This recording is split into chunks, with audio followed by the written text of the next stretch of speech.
Kau akan tidur. Yun Jianyu mengerutkan kening. Dia tidak segera bereaksi terhadap apa yang dia katakan.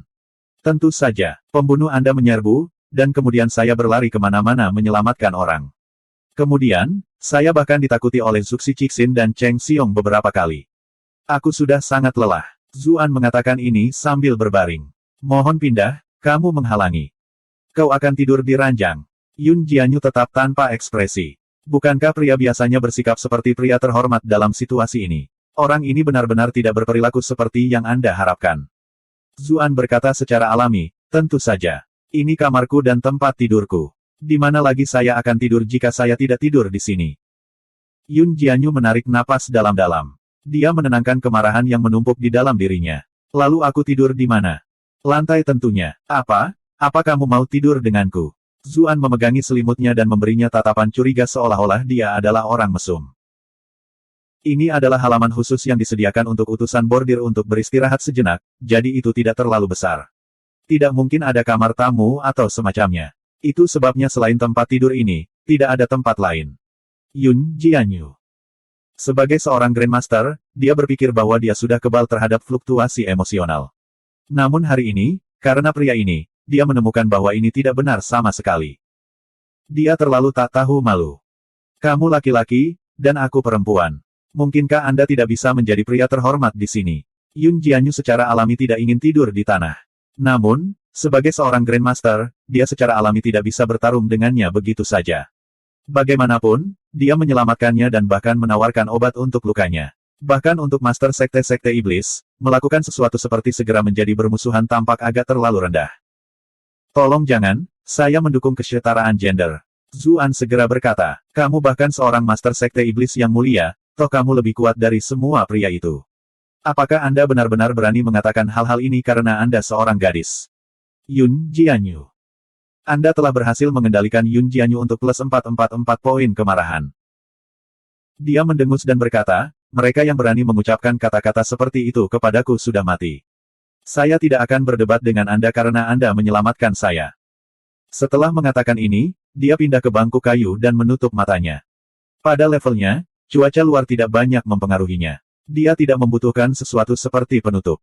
Zuan berbaring di tempat tidur. Dia menopang kepalanya dan berkata, bukankah duduk di sana sepanjang malam agak tidak nyaman? Dia harus mengakui bahwa rambut panjangnya yang mencapai bagian bawah adalah pemandangan yang menyenangkan.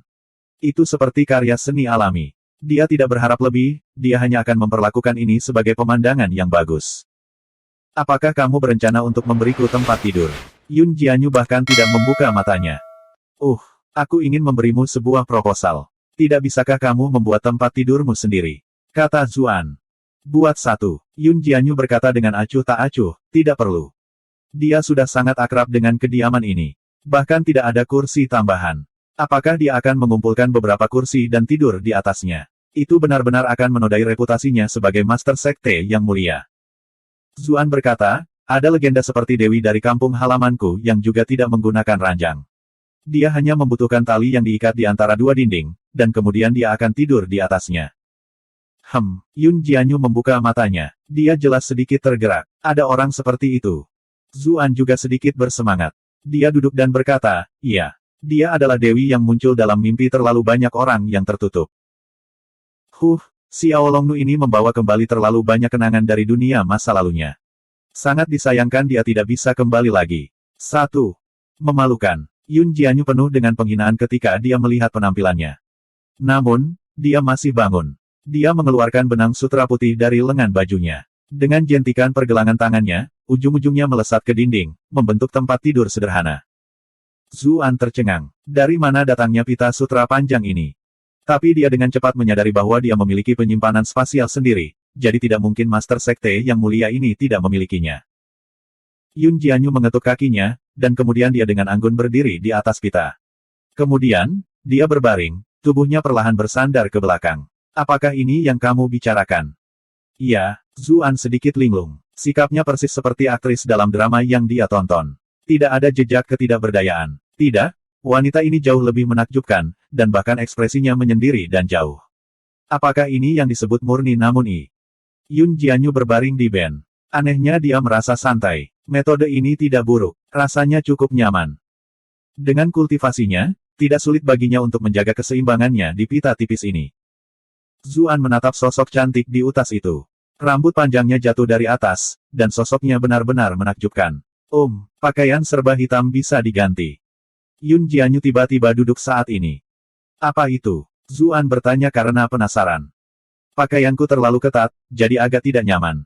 Yun Jianyu berkata dengan cemberut. Dia tidak merasakannya ketika dia duduk di kursi, tetapi sekarang dia berbaring di pita ini, pakaiannya agak ketat. Zuan berkata, apakah kamu ingin berubah?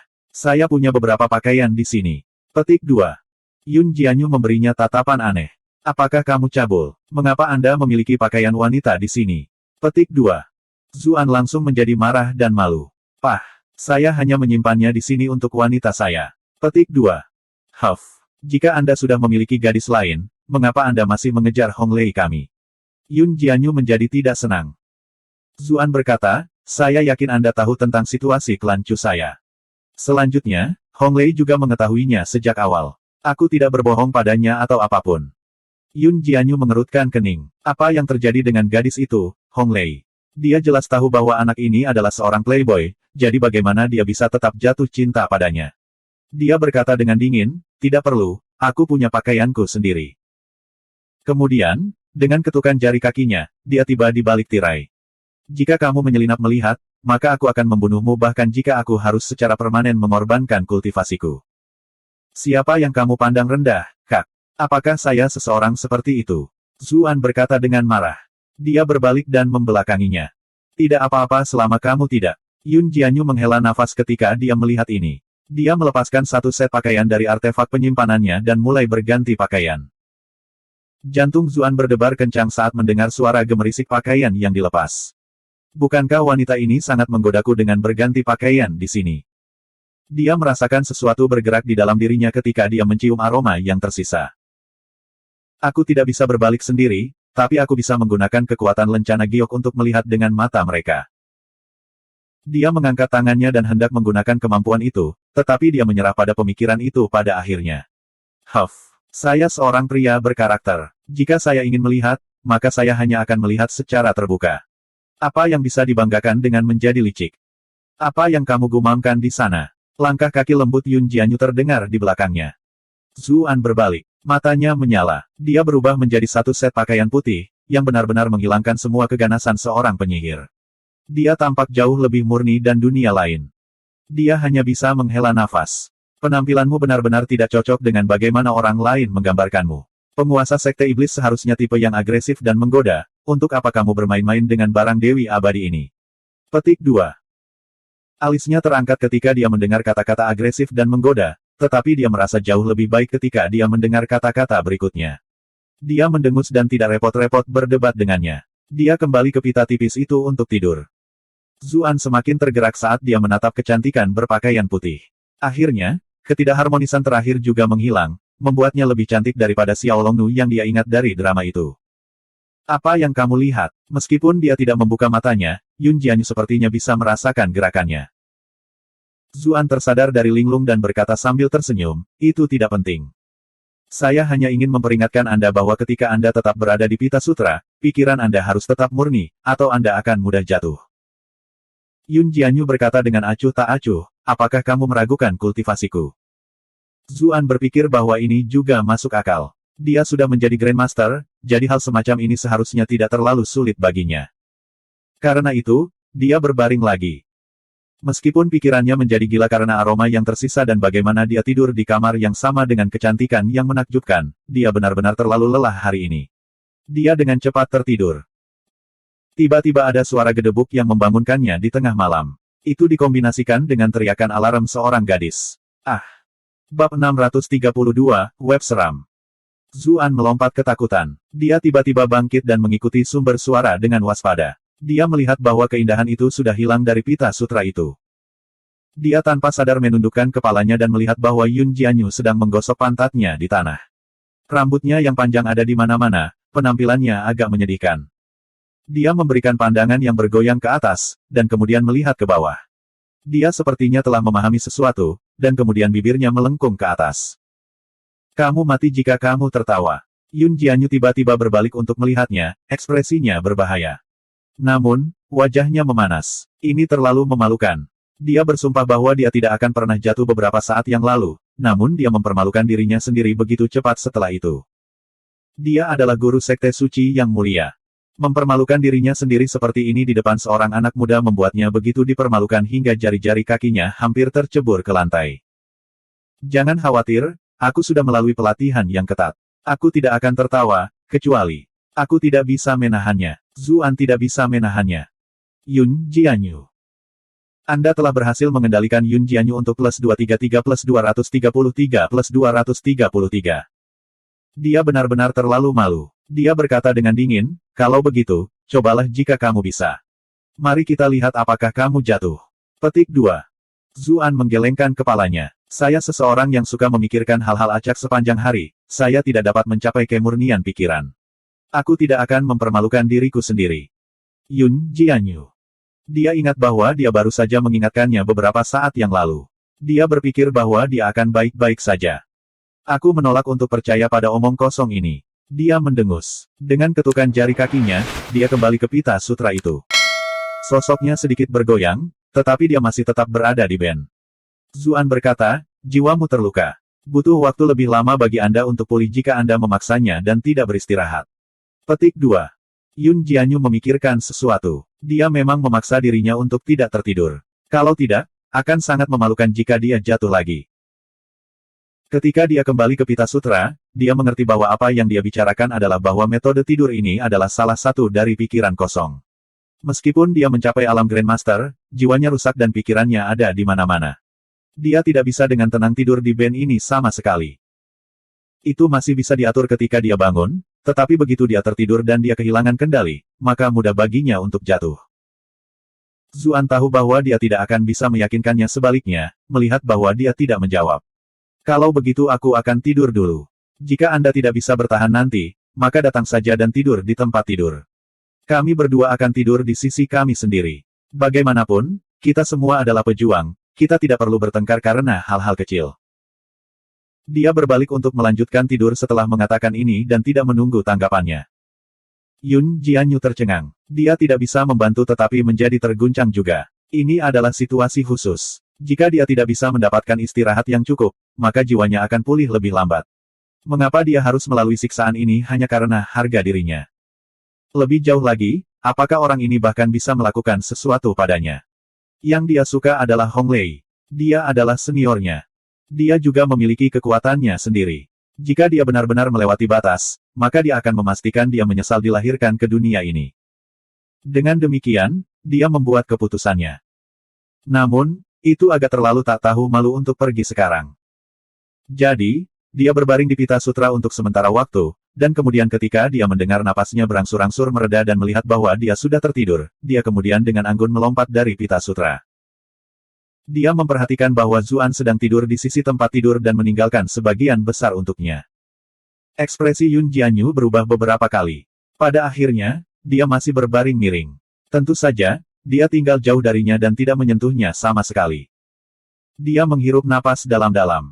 Dia menenangkan napasnya yang berantakan dan berkata dengan dingin, aku tidak peduli apakah kamu benar-benar tertidur atau tidak, tapi aku akan memotong tanganmu jika itu menyeberang. Mengerti? Tapi satu-satunya hal yang dia dapatkan sebagai balasannya adalah napas Zuan. Yun Jianyu dengan gelisah menutup matanya. Jiwanya terluka parah, jadi dia harus banyak beristirahat. Karena itu, dia akhirnya tidak bisa bertahan lagi dan tertidur. Sementara itu, Cheng Xiong tidak bisa tertidur sama sekali. Matanya memerah saat dia menyelidiki upaya pembunuhan Istana Perdamaian. Begitu banyak hal yang terjadi di istana kali ini. Dia tahu bahwa dia akan disingkirkan oleh Kaisar jika dia tidak menemukan apapun. Dia menyuruh orang terus mencari pembunuh di istana sambil memanggil penjaga yang berpatroli untuk menanyai mereka. Dia mengatakan kepada orang-orang itu untuk tidak membiarkan detail apapun pergi. Dia ingin menyelidiki setiap petunjuk terakhir. Saat menyelidiki pasukan demi pasukan, ada seseorang yang mengatakan dengan bersalah, kami ingat 2 utusan bordir keluar dari kamar Sir Eleven. Tanda emas 11. Cheng Xiong mengerutkan kening. Kenapa dia lagi? Matanya berbinar dan sepertinya dia menyadari sesuatu. Dia dengan cepat bertanya, kamu yakin itu adalah 2 utusan bordir? Bagaimanapun, utusan bordir memiliki status khusus. Mereka bahkan jarang menunjukkan identitas mereka satu sama lain. Mereka akan pergi ke kantor pemerintah jika mereka memiliki sesuatu untuk didiskusikan, karena ada area yang khusus ditunjuk di sana untuk mereka bekerja. Mereka pasti tidak akan mengundang utusan bordir lainnya ke kediaman pribadi mereka. Ya, saya yakin. Sosok utusan bordir lainnya sedikit lebih kecil, jadi semua orang berpikir bahwa mungkin Sir Eleven berayun ke arah itu dan menemukan seseorang dengan tubuh yang lebih kecil untuk dimainkan, haha. Penjaga itu senang atasannya tidak memiliki jimat seperti itu. Melihat orang lain terlibat dalam kemalangan selalu lebih baik daripada melaluinya sendiri. Tunggu, pakaian orang lain sepertinya juga merupakan utusan token emas. Dia seharusnya bukan bawahan Eleven, kan? Penjaga lain berkata dengan bingung. Betulkah? Saya tidak melihat apa-apa. Seragam mereka terlihat hampir sama. Para penjaga itu mulai berdiskusi di antara mereka sendiri apakah bawahan itu juga utusan token emas. Petik 2. Cheng Xiong menjadi semakin bersemangat. 11 ini pasti memiliki sesuatu yang salah dengannya. Tapi setelah kegagalannya sebelumnya, dia tidak berani langsung masuk dan malah memanggil penjaga gerbang istana. Akhirnya, dia mengetahui bahwa tidak lama setelah istana damai diserang oleh para pembunuh, ada 2 utusan bordir yang pergi. Salah satu dari mereka memiliki token emas, tetapi mereka tidak tahu tentang yang lain bersembunyi di belakangnya. Karena utusan bordir agak misterius, semua orang lebih berhati-hati. Itu sebabnya mereka tidak melihat terlalu dekat. Cheng Xiong akhirnya tertawa terbahak-bahak ketika mendengar semua ini. Mari kita lihat kemana Anda mencoba lari sekarang. Zuan tidak tahu bahwa jaring besar yang jahat membungkusnya. Dia sedang tidur nyenyak sekarang. Di sebelahnya, Yun Jianyu tidur lebih nyenyak. Namun, dia tiba-tiba terbangun di tengah malam. Dia merasakan Zuan berbalik dengan senyum jahat, dan kemudian diam-diam mengulurkan tangannya ke arahnya. Dia mencibir. Dia akan memotong anggota tubuhnya untuk mengajarinya apa artinya menyinggung seorang master sekte. Tetapi untuk beberapa alasan, dia tiba-tiba menemukan bahwa dia benar-benar tidak berdaya. Kelopak matanya juga sangat berat. Dia tidak bisa mengumpulkan kekuatan untuk melakukan serangan balik. Selama momen gangguan ini, tangannya sudah berada di atasnya. Dia hampir meledak karena marah. Dia berjuang dengan panik, namun dia tidak bisa mengumpulkan kekuatan apapun. Berhentilah melawan. Semakin Anda menolak, semakin saya menjadi bersemangat. Dia sepertinya samar-samar mendengarnya berkata. Kemudian, dia merasakan tangannya meluncur ke pakaiannya. Seluruh tubuhnya menjadi kaku, dan kemudian dia tiba-tiba membuka matanya. Sinar matahari pagi merembes masuk dari luar jendela. Dia menyadari bahwa hari sudah siang. Jadi itu hanya mimpi. Kenapa aku memimpikannya sesuatu yang sangat memalukan? Setelah kultivasinya membuat pencapaian besar, jiwanya menjadi stabil dan dia jarang bermimpi. Dia berpikir bahwa itu mungkin karena jiwanya rusak dari pertempurannya dengan kaisar yang dia impikan. Hanya saja, dia tidak memimpikannya pertempurannya melawan kaisar dan malah memimpikannya orang ini. Ini membuatnya merasa sangat aneh. Dia pasti melakukan sesuatu padaku di tengah malam. Dia terkejut dan tanpa sadar melihat ke samping. Dia baru saja akan memarahinya ketika dia benar-benar terpana. Dia menemukan bahwa mereka berdua saling berpelukan erat. Bukan Zuan yang memeluknya, melainkan dia yang berinisiatif untuk memeluknya. Dia melilitnya seperti gurita, pahanya menempel di pinggangnya. Yun Jianyu. Dia benar-benar tahu bahwa dia selalu menjadi orang yang tidurnya berantakan juga, kalau tidak dia tidak akan jatuh dari pita sutra itu di tengah malam. Namun, dia tidak menyangka dirinya seburuk ini. Yang lebih menjengkelkan adalah karena masih pagi, barang bawaannya juga sudah bangun. Itu menekan tepat di perut bagian bawahnya. Dia bisa merasakan keganasannya melalui pakaiannya. Tidak heran aku punya mimpi itu. Yun Jianyu sangat marah sehingga dia menendangnya langsung dari tempat tidur. Bab 633, Tabrakan Tidak Disengaja. Persetan. Mata Zuan melebar karena terkejut. Dia berpikir bahwa ada serangan tersembunyi, tetapi dia sedikit santai ketika dia melihat bahwa itu adalah tubuh Yun Jianyu yang terlalu kencang. Itu salahmu karena tidak menghormatiku. Yun Jianyu tersipu, tapi dia dengan cepat memulihkan ketenangannya. Pada saat yang sama, dia senang dia mengambil inisiatif, atau jika dia bangun lebih dulu dan melihatnya seperti ini, maka dia akan benar-benar hancur. Ketika dia melihat kemana matanya bergerak, Zuan sangat marah. Ini adalah reaksi alami pria. Anda tidur di rumah saya, tempat tidur saya, namun Anda memukul saya. Bukankah ini terlalu jauh? Petik 2. Yun Jianyu merasa sedikit bersalah. Dia mendengus dan berkata, tendangan itu juga merupakan reaksi naluriah seorang wanita. Zuan. Wanita ini sebenarnya sangat tidak tahu malu. Seolah-olah dia mewarisi ajaran saya. Yun Jianyu sekarang agak malu. Suaranya sedikit mereda. Terima kasih telah menyelamatkanku. Cedera saya juga sedikit membaik, jadi jangan saling mengganggu lagi. Bagaimanapun, dia adalah seorang gadis, jadi tidak nyaman tinggal dengan pria lain di bawah atap yang sama. Selanjutnya, dia harus tidur dengannya di ranjang yang sama, jadi dia merasa sangat tidak nyaman. Jika dia memperhatikan bagaimana dia tidur, hanya memikirkannya saja sudah memalukan. Zuan berkata dengan suara serius, cederamu sangat serius, bagaimana kamu bisa pulih hanya dalam 1 malam? Juga, seluruh istana kekaisaran berada di bawah darurat militer yang ketat, dan formasi kembali berjalan. Indra surgawi yang mulia bahkan menutupi seluruh istana. Bagaimana kamu bisa keluar?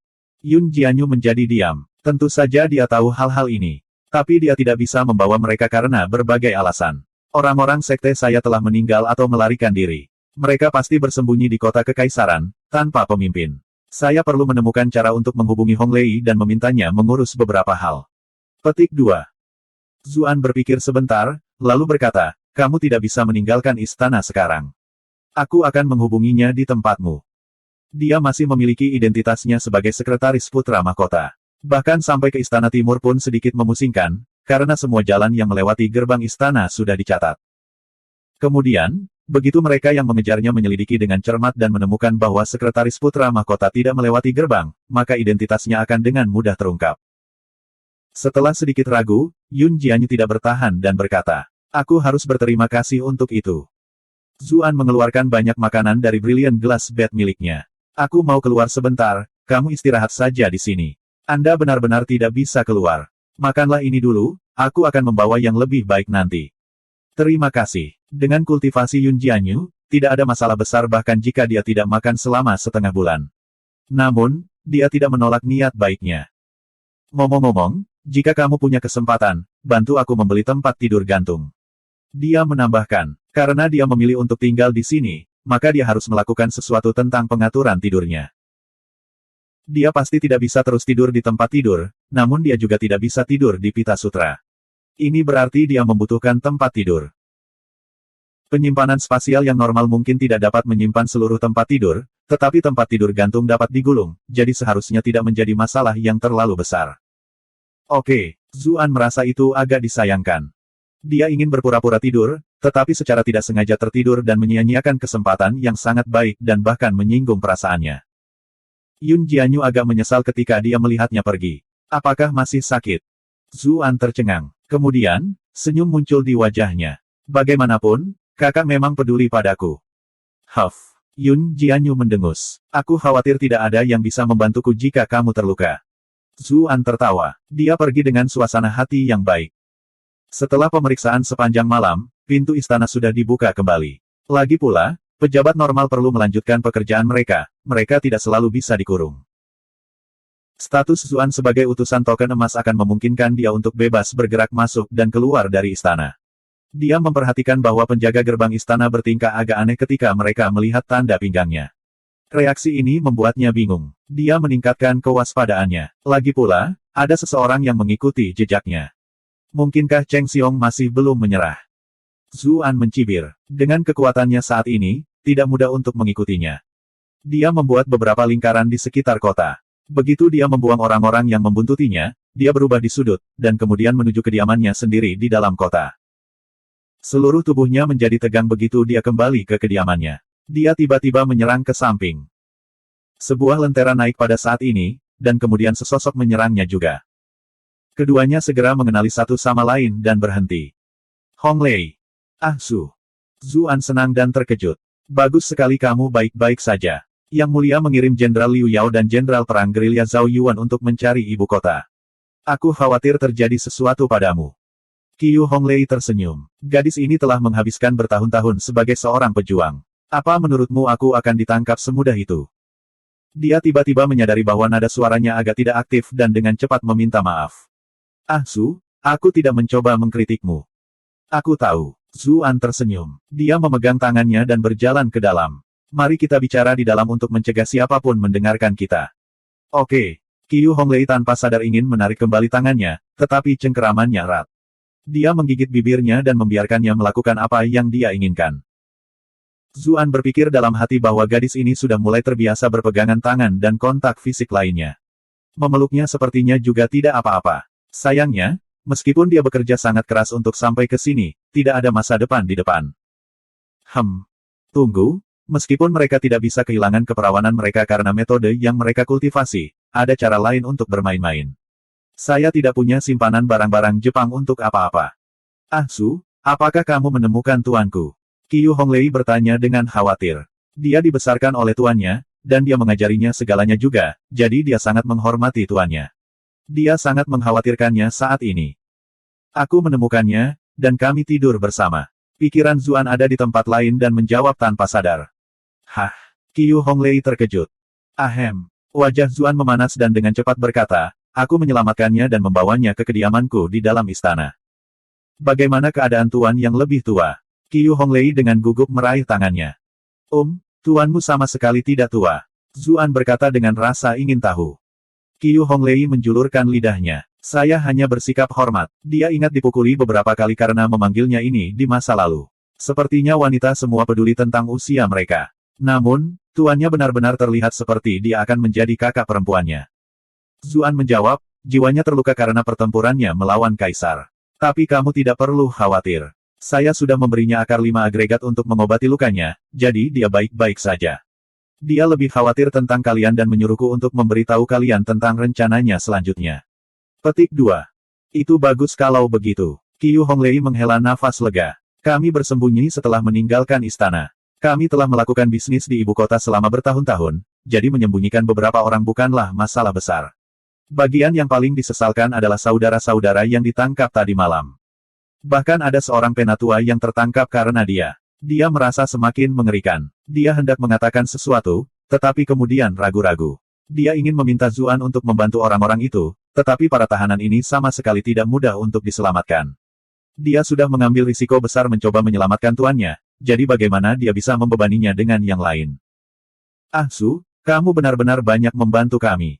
Kami bahkan tidak tahu bagaimana mengucapkan terima kasih dengan benar. Qiu Honglei memberinya tatapan manis. Zuan tertawa dan berkata, kita semua adalah bangsa kita sendiri, Anda memperlakukan saya seperti orang asing dengan mengatakan hal-hal ini. Tentu saja, jika Anda benar-benar ingin berterima kasih kepada saya, mengapa Anda tidak menawarkan diri Anda kepada saya? Dia menariknya ke pelukannya setelah mengatakan ini. Dia ingin melihat apakah Yun Jianyu menipunya. Wajah Qiu Honglei memerah ketika dia duduk di pelukannya. Ah Su, teknik yang aku kembangkan itu spesial. Saya tidak bisa membiarkan tubuh saya ternoda untuk jangka waktu tertentu. Zuan menghela nafas dalam ketika dia mendengar apa yang dia katakan. Itu seperti ini setelah semua. Qiu Honglei hanya memperlakukan ini sebagai kekecewaan pada akhirnya. Dia menggigit bibirnya, dan kemudian tiba-tiba berkata, Ah Su, meskipun aku tidak bisa memberikan diriku kepadamu, aku telah melihat apa yang telah dilakukan gadis-gadis di Immortal Abode. Aku bisa menjagamu dengan cara lain. Jantung Zuan segera mulai berdebar. Pipi Qiu Honglei menjadi semakin merah. Dia duduk di pelukannya, jadi tidak mungkin dia tidak merasakan reaksi tubuhnya. Sementara itu, beberapa jalan keluar, seorang wanita cantik berpakaian putih sedang berjalan dengan seorang tuan muda yang tampan. Daya tarik mereka berdua keluar dari grafik dan menarik perhatian dari segala arah. Kakak, penampilan mereka benar-benar menyebalkan. Lagi pula, kamu memiliki identitas seorang pria sekarang.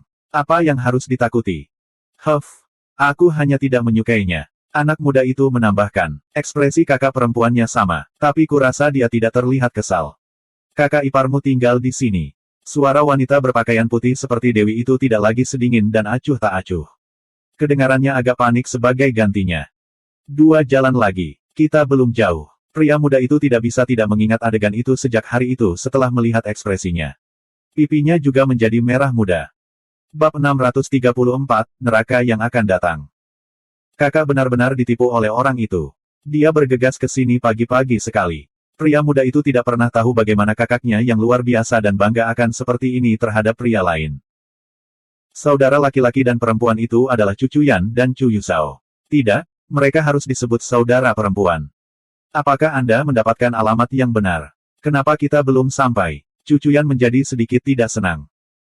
Chu Yuzhao benar-benar tidak terbiasa dengan sisi gadis kecil yang cemberut dari kakak perempuannya. Saya sudah mengirim beberapa orang untuk memeriksanya. Baron Manornya adalah tempat Sir Ding dulu tinggal. Seharusnya tepat di sana. Chu Yuzhao menyuarakan jawabannya. Langkahnya tanpa sadar semakin cepat. Chu Yuzhao melengkungkan bibirnya dengan jijik, tetapi dia masih mengikuti saudara perempuannya. Mereka akhirnya tiba di depan sebuah halaman. Chu Chuyan melihat plakat dengan kata-kata besar, Phoenix Baron, di atasnya dan sejenak menjadi linglung. Semua orang mengatakan bahwa dia hanya pemboros klan Chu, namun sekarang, dia sudah menjadi Baron. Meskipun Baron adalah gelar bangsawan terendah, ini adalah awalnya. Sekarang, dia sudah bisa dianggap sebagai bangsawan sejati yang bisa menikmati status dan kekayaan yang tidak bisa dinikmati orang normal. Dia bertanya-tanya apa reaksi orang tuanya setelah mengetahui bahwa Zuan menjadi seorang baron. Bibir Chu Chuyan melengkung ke atas, seolah dia mengingat sesuatu yang menarik. Chu Yuzhao, yang mengawasinya sepanjang waktu, mengerutkan hidungnya. Itu hanya baron sepele, mengapa saudara perempuannya menjadi sangat bahagia? Ketidaksabaran Chu Chuyan sebelumnya menghilang. Dia berdiri di depan gerbang dan mulai merapikan pakaian dan rambutnya, kembali ke kecantikannya yang biasa menyendiri dan dingin. Bantu aku mengetuk pintu. Chu Yuzhao memutar matanya. Kak, kamu sepertinya sudah tidak sabar, dan lihat kamu memakai penampilan yang bijaksana dan berbudi luhur ini lagi. Anda memiliki harga diri Anda, tetapi itu tidak berarti bahwa saya tidak. Namun kepatuhan yang telah ditanamkan dalam dirinya oleh kakak perempuannya tetap membuatnya melakukannya. Dia berjalan dengan cemberut dan mengetuk. Kakak ipar, apakah kamu di sana? Saya dan kakak datang berkunjung. Pintu ini sepertinya tidak dikunci. Pria dan wanita yang sepertinya sedang bermain game hampir mengalami serangan jantung ketika mendengar suaranya.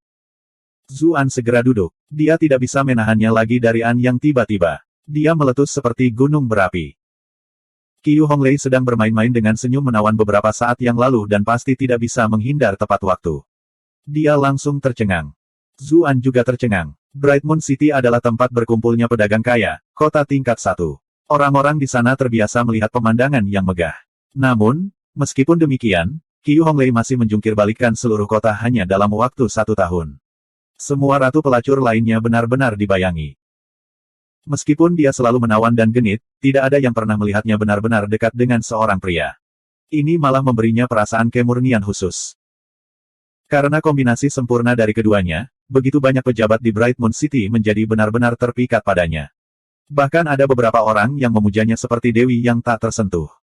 Penampilannya yang memukau sudah memiliki daya tarik yang fatal. Sekarang setelah fitur ini ditambahkan juga, itu benar-benar terlalu banyak untuk ditolak oleh orang-orang itu.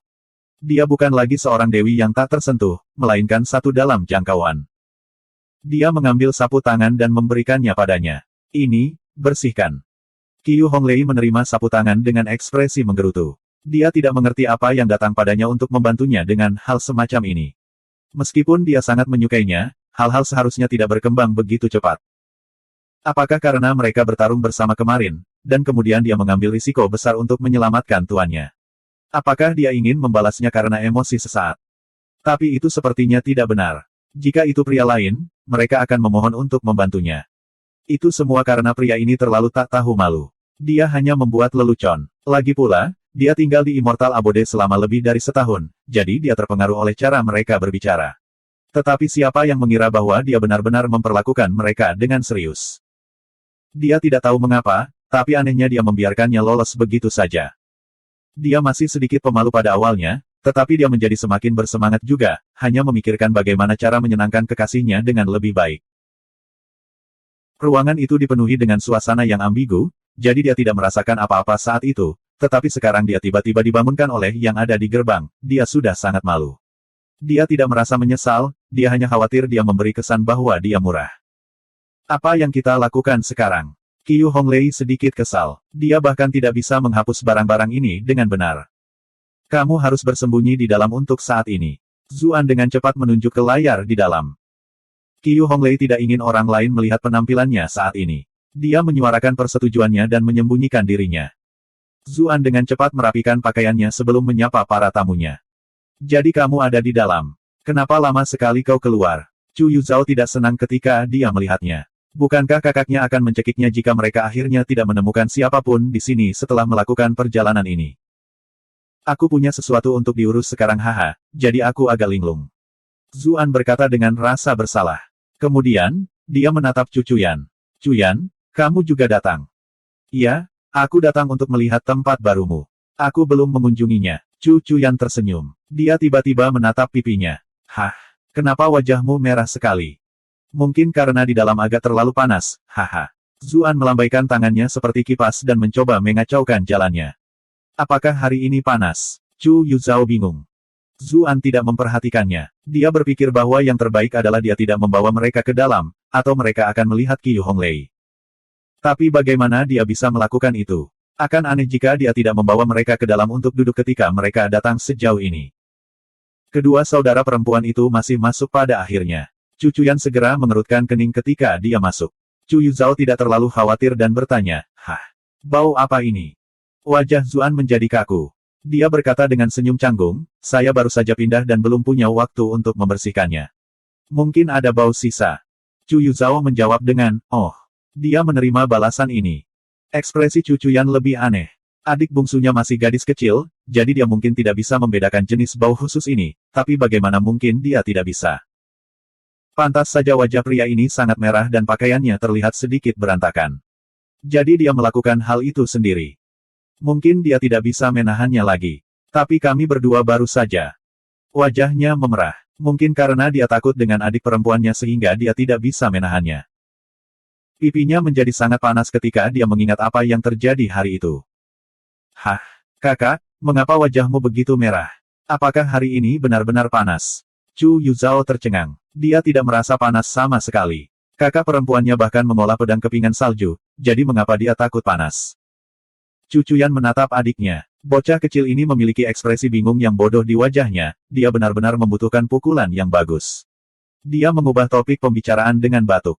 Mengapa tidak ada pelayan atau pelayan di sini? Zuan menunjuk ke istana kekaisaran. Aku takut akan ada mata-mata yang ditanam di sini, jadi aku memutuskan untuk menolak tawaran mereka sebagai pelayan. Lagi pula aku sudah terbiasa hidup sendiri. Chu Chuyan menggelengkan kepalanya. Ini adalah tempat yang besar, bagaimana kamu bisa mengurus semuanya sendirian? Jika berita keluar, Anda akan menjadi bahan tertawaan di seluruh ibu kota.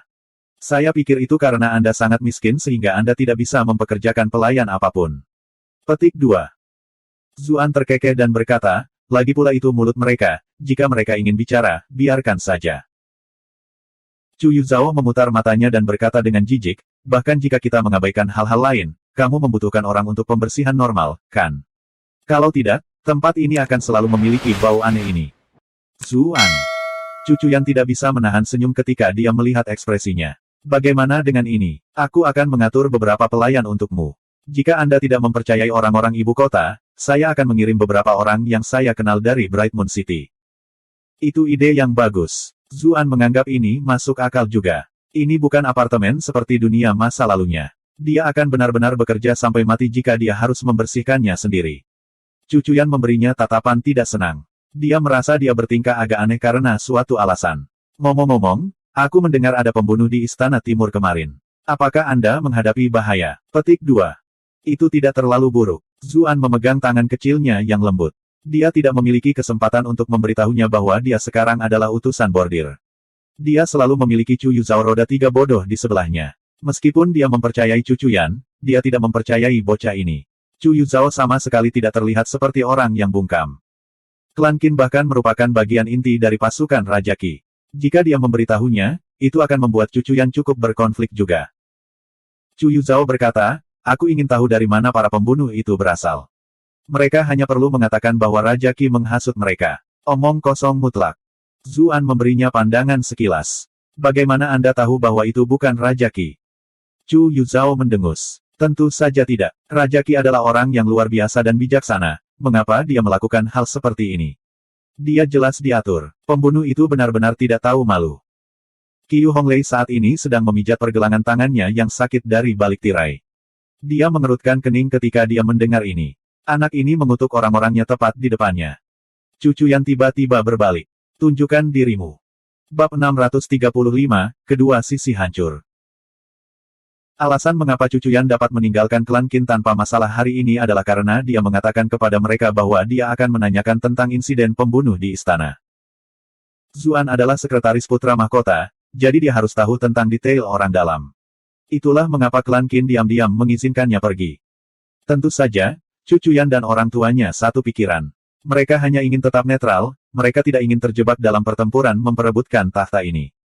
Namun, Chu Yuzhao, anak yang dibesarkan di rumah kakeknya sejak dia masih kecil, sudah sangat memihak Raja Qi sejak dia dibesarkan. Itulah mengapa dia secara tidak sadar berbicara untuk Raja Qi. Klan Qin menerima berita bahwa para pembunuh yang ditangkap tampak seperti mereka benar-benar tidak akan menyerah pada awalnya, tetapi setelah serangkaian penyiksaan, mereka semua mengaku. Mereka semua berkata bahwa Raja Qi lah yang mengirim mereka. Ini membuat situasinya jauh lebih serius. Semua orang di faksi Raja Qi bangkit dengan marah. Jika mereka tidak menangani masalah ini dengan benar, maka seluruh kelompok mereka mungkin akan runtuh. Chu Yuzhao juga tampaknya menganggap ini secara pribadi. Dia mengutuk pembunuh kemarin karena menjebak mereka, menyebut mereka tak tahu malu dan tercela. Kata-kata ini menyengat telinga Qiu Honglei di belakang layar, membuatnya merasa tidak enak. Dia membocorkan sedikit auranya karena riak dalam emosinya. Cucuyan sekarang sudah menjadi ahli peringkat ke-7. Dia segera merasakan ada sesuatu yang tidak beres. Dia tidak mencurigai Zuan. Reaksi pertamanya adalah seseorang bersembunyi untuk menyerangnya. Lagi pula, banyak orang tahu bahwa dia memiliki Sutra Phoenix Nirvana, dan dia sekarang adalah sekretaris putra mahkota juga. Dia mendengar bahwa kematian Tuan Muda Klan Si terkait dengan dia, jadi ada kemungkinan bahwa ini adalah pembunuh yang dikirim oleh Klan Si untuk membalas dendam. Karena itu, dia segera terbang, menyodorkan jari-jarinya seperti pedang. Sword Qi segera menyapu ke arah tirai. Tirai hancur berkeping-keping oleh pedang Qi dalam sekejap, dan sesosok muncul. Keduanya bertukar beberapa serangan berturut-turut. Bagaimanapun juga, Qiu Honglei adalah orang suci, jadi dia adalah yang terbaik di usianya dalam hal keterampilan dan teknik. Dia sama sekali tidak dirugikan. Chu Yuzhao dengan bersemangat menyingsingkan lengan bajunya dan menyerbu. Kakak, biarkan aku membantu. Kapan dia akan menemukan kesempatan seperti ini di ibu kota? Tidak ada yang berani benar-benar melawannya secara normal. Murong Qinghe tidak terlalu buruk karena dia memiliki kultivasi yang tinggi dan ganas dalam pertempuran, tapi dia selalu menyerah sebelum akhir. Itu benar-benar membosankan. Jauh lebih berbahaya ketika dia bertemu dengan para pembunuh itu dengan saudara iparnya terakhir kali. Itu berbeda hari ini. Dia memiliki kakak perempuan dan ipar laki-lakinya di sini untuk melindunginya, jadi keselamatannya pasti terjamin. Itu sebabnya dia menagih dengan penuh semangat. Zuan menekan kepalanya dan menghentikannya. Jangan menagih secara membabi buta. Anda hanya akan menambah kekacauan. Berhenti menyentuh kepalaku. Chu Yuzhao melambaikan cakarnya ke arahnya, tetapi sosoknya sangat kecil sehingga tangannya bahkan tidak bisa mencapai Zuan dan hanya melambai di udara. Anda telah berhasil mengendalikan Chu Yuzhao untuk plus 233 plus 233 plus 233. Cucuyan berhenti saat ini juga. Jadi itu kamu. Ada sedikit kesalahpahaman pada awalnya, tetapi dia sudah melihat siapa dia dari penampilannya. Ratu pelacur Bright Moon City Immortal Abode.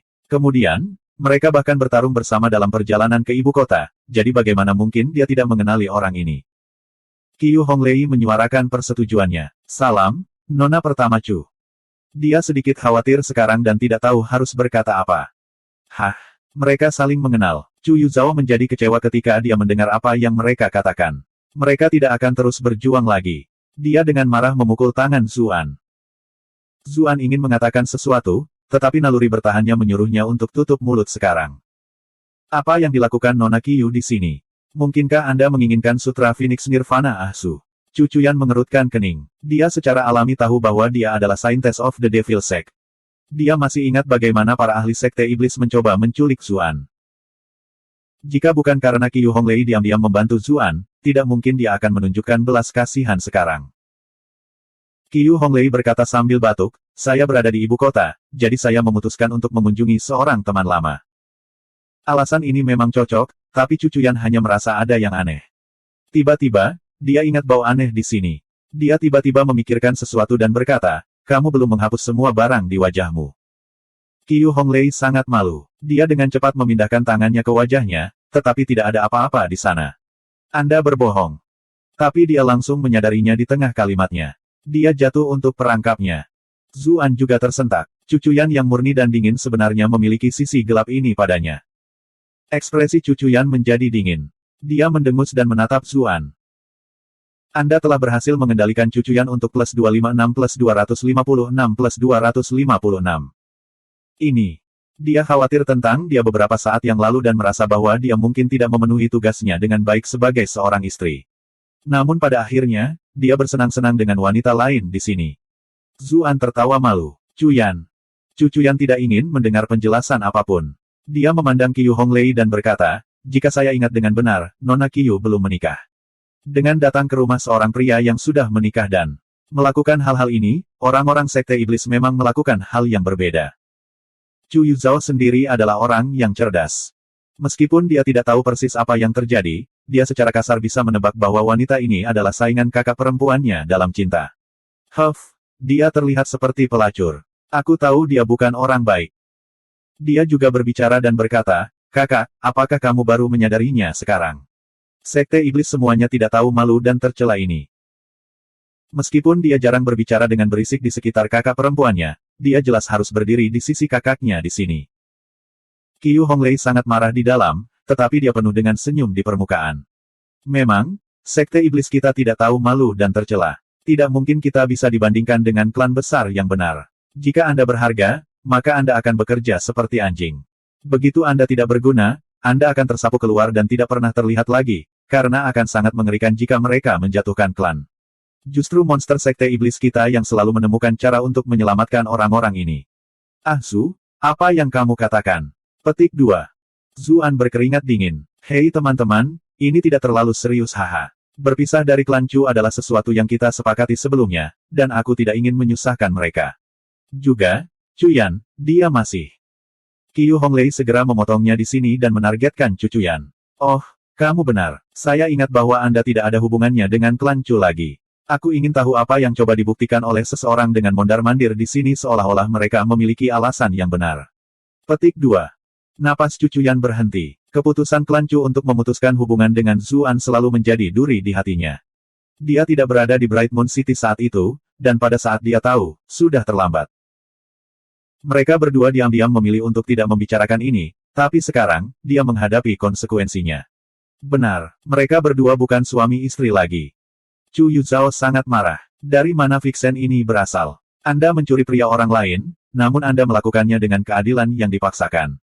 Aku akan menghubungi kantor pemerintah dan meminta mereka menangkapmu sampah Sekte Iblis. Tapi Qiu Honglei hanya bersandar pada Zuan dengan apik. Saya adalah teman baik Su, dan saya tinggal di sini secara normal. Jika Anda memberitahu saya, bukankah Anda menempatkannya di tempat yang canggung?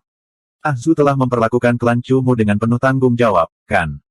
Apakah ini caramu menggigit tangan yang memberimu makan? Kamu, Chu Yuzhao kehabisan kata-kata.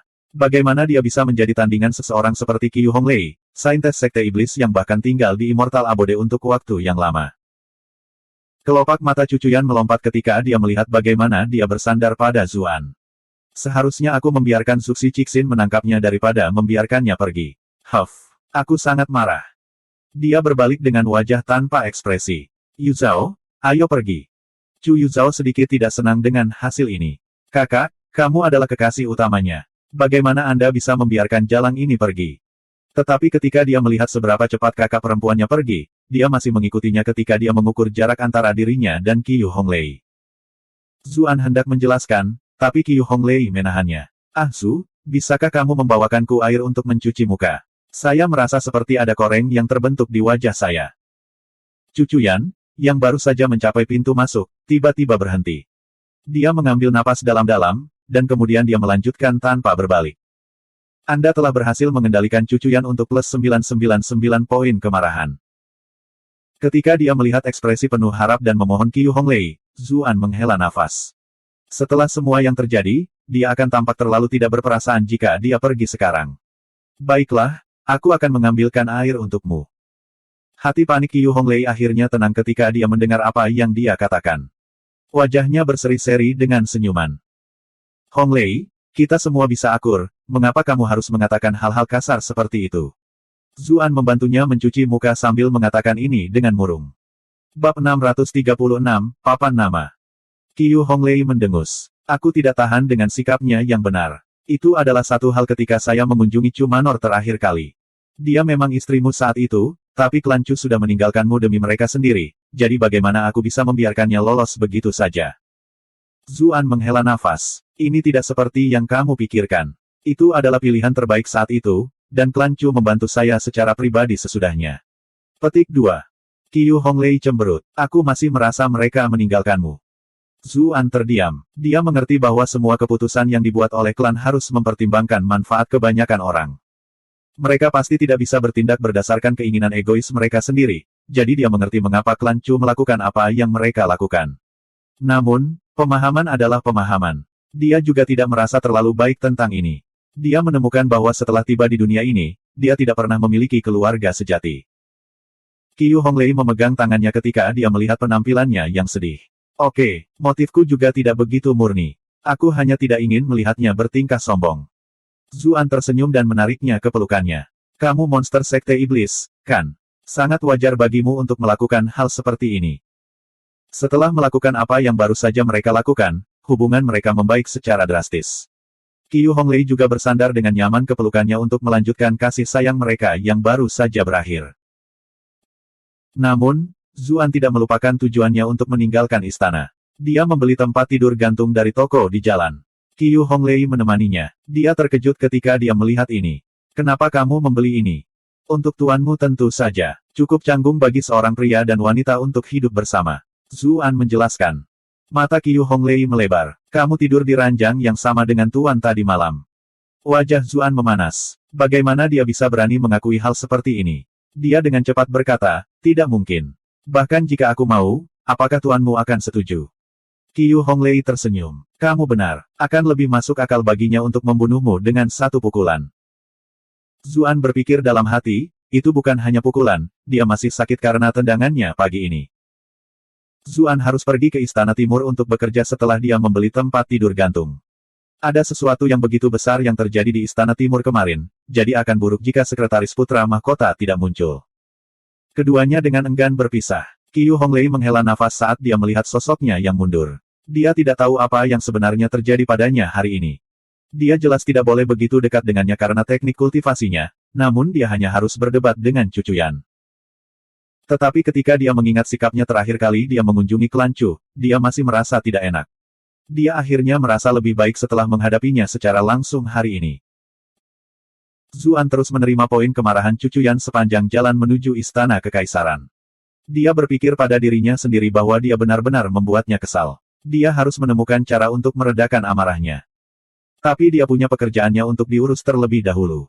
Dia harus memasuki istana terlebih dahulu. Zuan berpura-pura tidak tahu apa yang terjadi dan memasuki Istana Timur seperti biasa. Dia segera mengungkapkan keterkejutannya ketika dia melihat Istana Timur yang rata.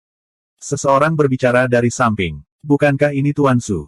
Zuan berbalik. Dia memperhatikan bahwa seorang penjaga dengan lingkaran hitam sedang berjalan mendekat. Dia tersenyum dan berkata, jadi itu Tuan Piao. Piao Duandiao cukup terkejut. Penjaga kekaisaran seperti dia jelas perlu mengenali semua orang yang masuk dan keluar dari Istana Timur. Dia tidak menyangka Sekretaris Putra Mahkota yang baru akan tahu namanya. Orang ini jauh lebih baik daripada si Kun yang sombong itu. Karena itu, dia segera memiliki kesan yang baik tentang Zuan. Tuan Su, para pembunuh menyerang Istana Timur kemarin. Bahkan ada seorang Grandmaster yang datang, dan yang mulia secara pribadi terlibat. Tempat ini rata dengan tanah akibat gelombang ledakan. Zuan bertanya dengan prihatin, apakah Putra Mahkota dan Putri Mahkota baik-baik saja? Mereka baik-baik saja, mereka hanya terguncang sedikit. Kami menggunakan istana lain untuk sementara berfungsi sebagai Istana Timur. Aku akan membawamu ke sana. Piao Duandian berkata dengan antusias. Staf seperti mereka yang bekerja di istana semuanya bertujuan untuk tidak menyinggung siapapun. Orang ini bahkan cukup baik padanya, jadi dia jelas tidak akan memperlakukannya dengan kasar. Terima kasih, Tuan Piao.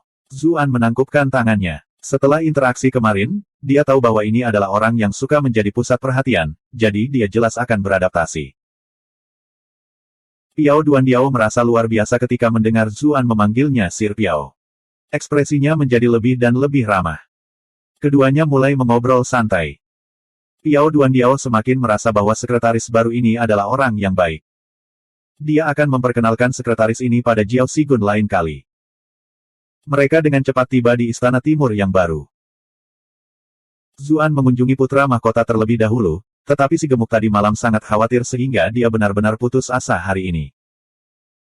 Dia bahkan tidak dalam mood untuk bermain lagi, jadi dia secara alami tidak ingin bertemu dengannya. Zuan tidak keberatan sama sekali. Dia senang tetap tidak terlihat untuk hari itu. Namun, terus seperti ini tanpa melakukan apapun agak membosankan. Beberapa saat kemudian, dia bertanya kepada orang-orang di sekitarnya dan mengetahui bahwa guru putra mahkota yang lebih rendah juga terluka cukup parah. Bersama dengan hal besar yang terjadi kemarin, pelajaran hari ini dibatalkan. Dia bertanya-tanya apakah dia bisa menggunakan kesempatan ini untuk lebih dekat dengan Master Sekte Kakak. Pah, bantu Tuan Honglei menyampaikan informasi kepada tuannya. Tidak ada yang akan memperhatikan jika dia berjalan-jalan, bukan? Dia menyelinap menuju pintu masuk, tetapi di akhirnya bertemu dengan seorang wanita cantik. Zuan terkejut ketika dia melihat siapa orang itu. Dia dengan cepat mundur beberapa langkah. Saya menyapa Putri Mahkota. Justru karena dia secara tidak sengaja menggendongnya, Kaisar dengan pelit ingin dia memotong tangannya. Sekarang, jika dia benar-benar menabraknya, tidak akan ada tempat baginya untuk lari. Putri Mahkota ketakutan. Dia dengan cepat mundur selangkah dan mendapatkan kembali pijakannya. Dekorasi di gaunnya bertabrakan satu sama lain karena gerakannya yang tiba-tiba. Namun, suasana hatinya jelas tidak terlalu bagus. Dia berkata dengan cemberut, "Dan kemana kamu pergi?" Zuan jelas tidak berani mengatakan bahwa dia bolos kerja. Setelah berpikir sebentar, dia menjelaskan, "Saya ingin menggunakan kamar kecil." Putri Mahkota mengerutkan kening dengan jijik. "Kamu terlambat hari ini." Wajah Zuan memanas. Setelah bermain-main dengan Qiu Honglei, dia akhirnya terlambat. Keamanan di luar istana sangat ketat dan ada tentara yang berpatroli di mana-mana. Itu sebabnya ada penundaan. Petik 2. Wanita ini memiliki penampilannya yang galak dan arogan lagi. Penampilannya kemarin jauh lebih manis menurutnya. Putri Mahkota menyuarakan jawabannya. "Ingatlah untuk pergi lebih awal lain kali." Sekretaris Putra Mahkota, selain menemani Putra Mahkota belajar, juga memikul tugas penting untuk memastikan keselamatan Putra Mahkota. "Saya tidak melihat Anda dimanapun kemarin ketika para pembunuh datang. Untungnya, utusan token emas Sir Eleven tiba tepat waktu. Anda harus belajar dari teladannya." Tentu saja, tentu saja. Saya pasti akan belajar dengan benar dari teladannya." Zuan tidak berdebat dengannya bahwa akan lebih aneh lagi baginya untuk tetap berada di Istana Timur ketika giliran kerjanya berakhir. Aku ingin tahu seperti apa ekspresi wanita ini jika dia tahu aku justru token emas 11. Putri Mahkota mengerutkan kening. Dia menghela nafas dalam. Mengapa semua orang begitu tidak kompeten dan menyebalkan? Lihatlah betapa dewasa dan tulusnya Sir Eleven, bagaimana dia memberikan rasa aman yang alami. Namun orang ini hanya tahu bagaimana memasang senyum palsu itu. Jika Putra Mahkota hanya memiliki orang-orang bodoh yang tidak berguna ini di sisinya, bagaimana mereka akan menghadapi Raja Qi di masa depan? Dia ingin mengatakan lebih banyak ketika seorang Kasim yang lebih tinggi dan kurus bergegas mendekat. "Saya menyapa Putri Mahkota. Yang mulia, Permaisuri berharap untuk bertemu." Zuan mengenalinya sebagai salah satu dari dua Kasim Permaisuri, Gui kecil. Setelah serangan di Istana Perdamaian, banyak Kasim tinggi dibunuh oleh kelompok bayangan. Kedua orang itu benar-benar dipromosikan seperti orang gila. Putri Mahkota mengangguk. "Ada terlalu banyak hal yang terjadi hari ini. Saya hampir lupa mendoakan kesehatan Permaisuri." Dia memanggil si gemuk yang tertegun ke samping dan hendak menuju ke tempat damai. Gui kecil berkata dengan senyum lebar, "Permaisuri telah mengundang semua orang dari Istana Timur juga. Dia ingin memberi penghargaan kepada mereka yang dengan berani membelanya tadi malam." Putri Mahkota tertegun sejenak, tapi ini masuk akal juga, jadi dia tidak terlalu memperhatikannya. Meskipun Permaisuri bermaksud untuk mengikat beberapa orang dengan gerakan ini, Putri Mahkota tidak merasa perlu bertengkar karena masalah kecil dengannya. Lebih jauh lagi, jika dia ikut campur dengan masalah ini, orang-orang di Istana Timur juga akan membencinya. Dia tidak akan melakukan sesuatu yang begitu bodoh. Jantung Zuan malah berdebar kencang. Dia segera tahu bahwa Putra Mahkota dan Putri Mahkota, bahkan seluruh Istana Timur hanyalah papan nama, hanya kepura-puraan. Ini hanya demi bertemu dengannya. Bab 637, Dorong dan Tarik. Mereka semua bergegas ke Istana Perdamaian. Seringkali merepotkan bagi rakyat biasa untuk memasuki istana, Tetapi dengan putra mahkota dan putri yang memimpin, serta Kasim pribadi permaisuri sendiri yang menemani mereka, semuanya berjalan lancar. Di sepanjang jalan, Gui kecil menatap Zuan secara rahasia, menegaskan persahabatan mereka.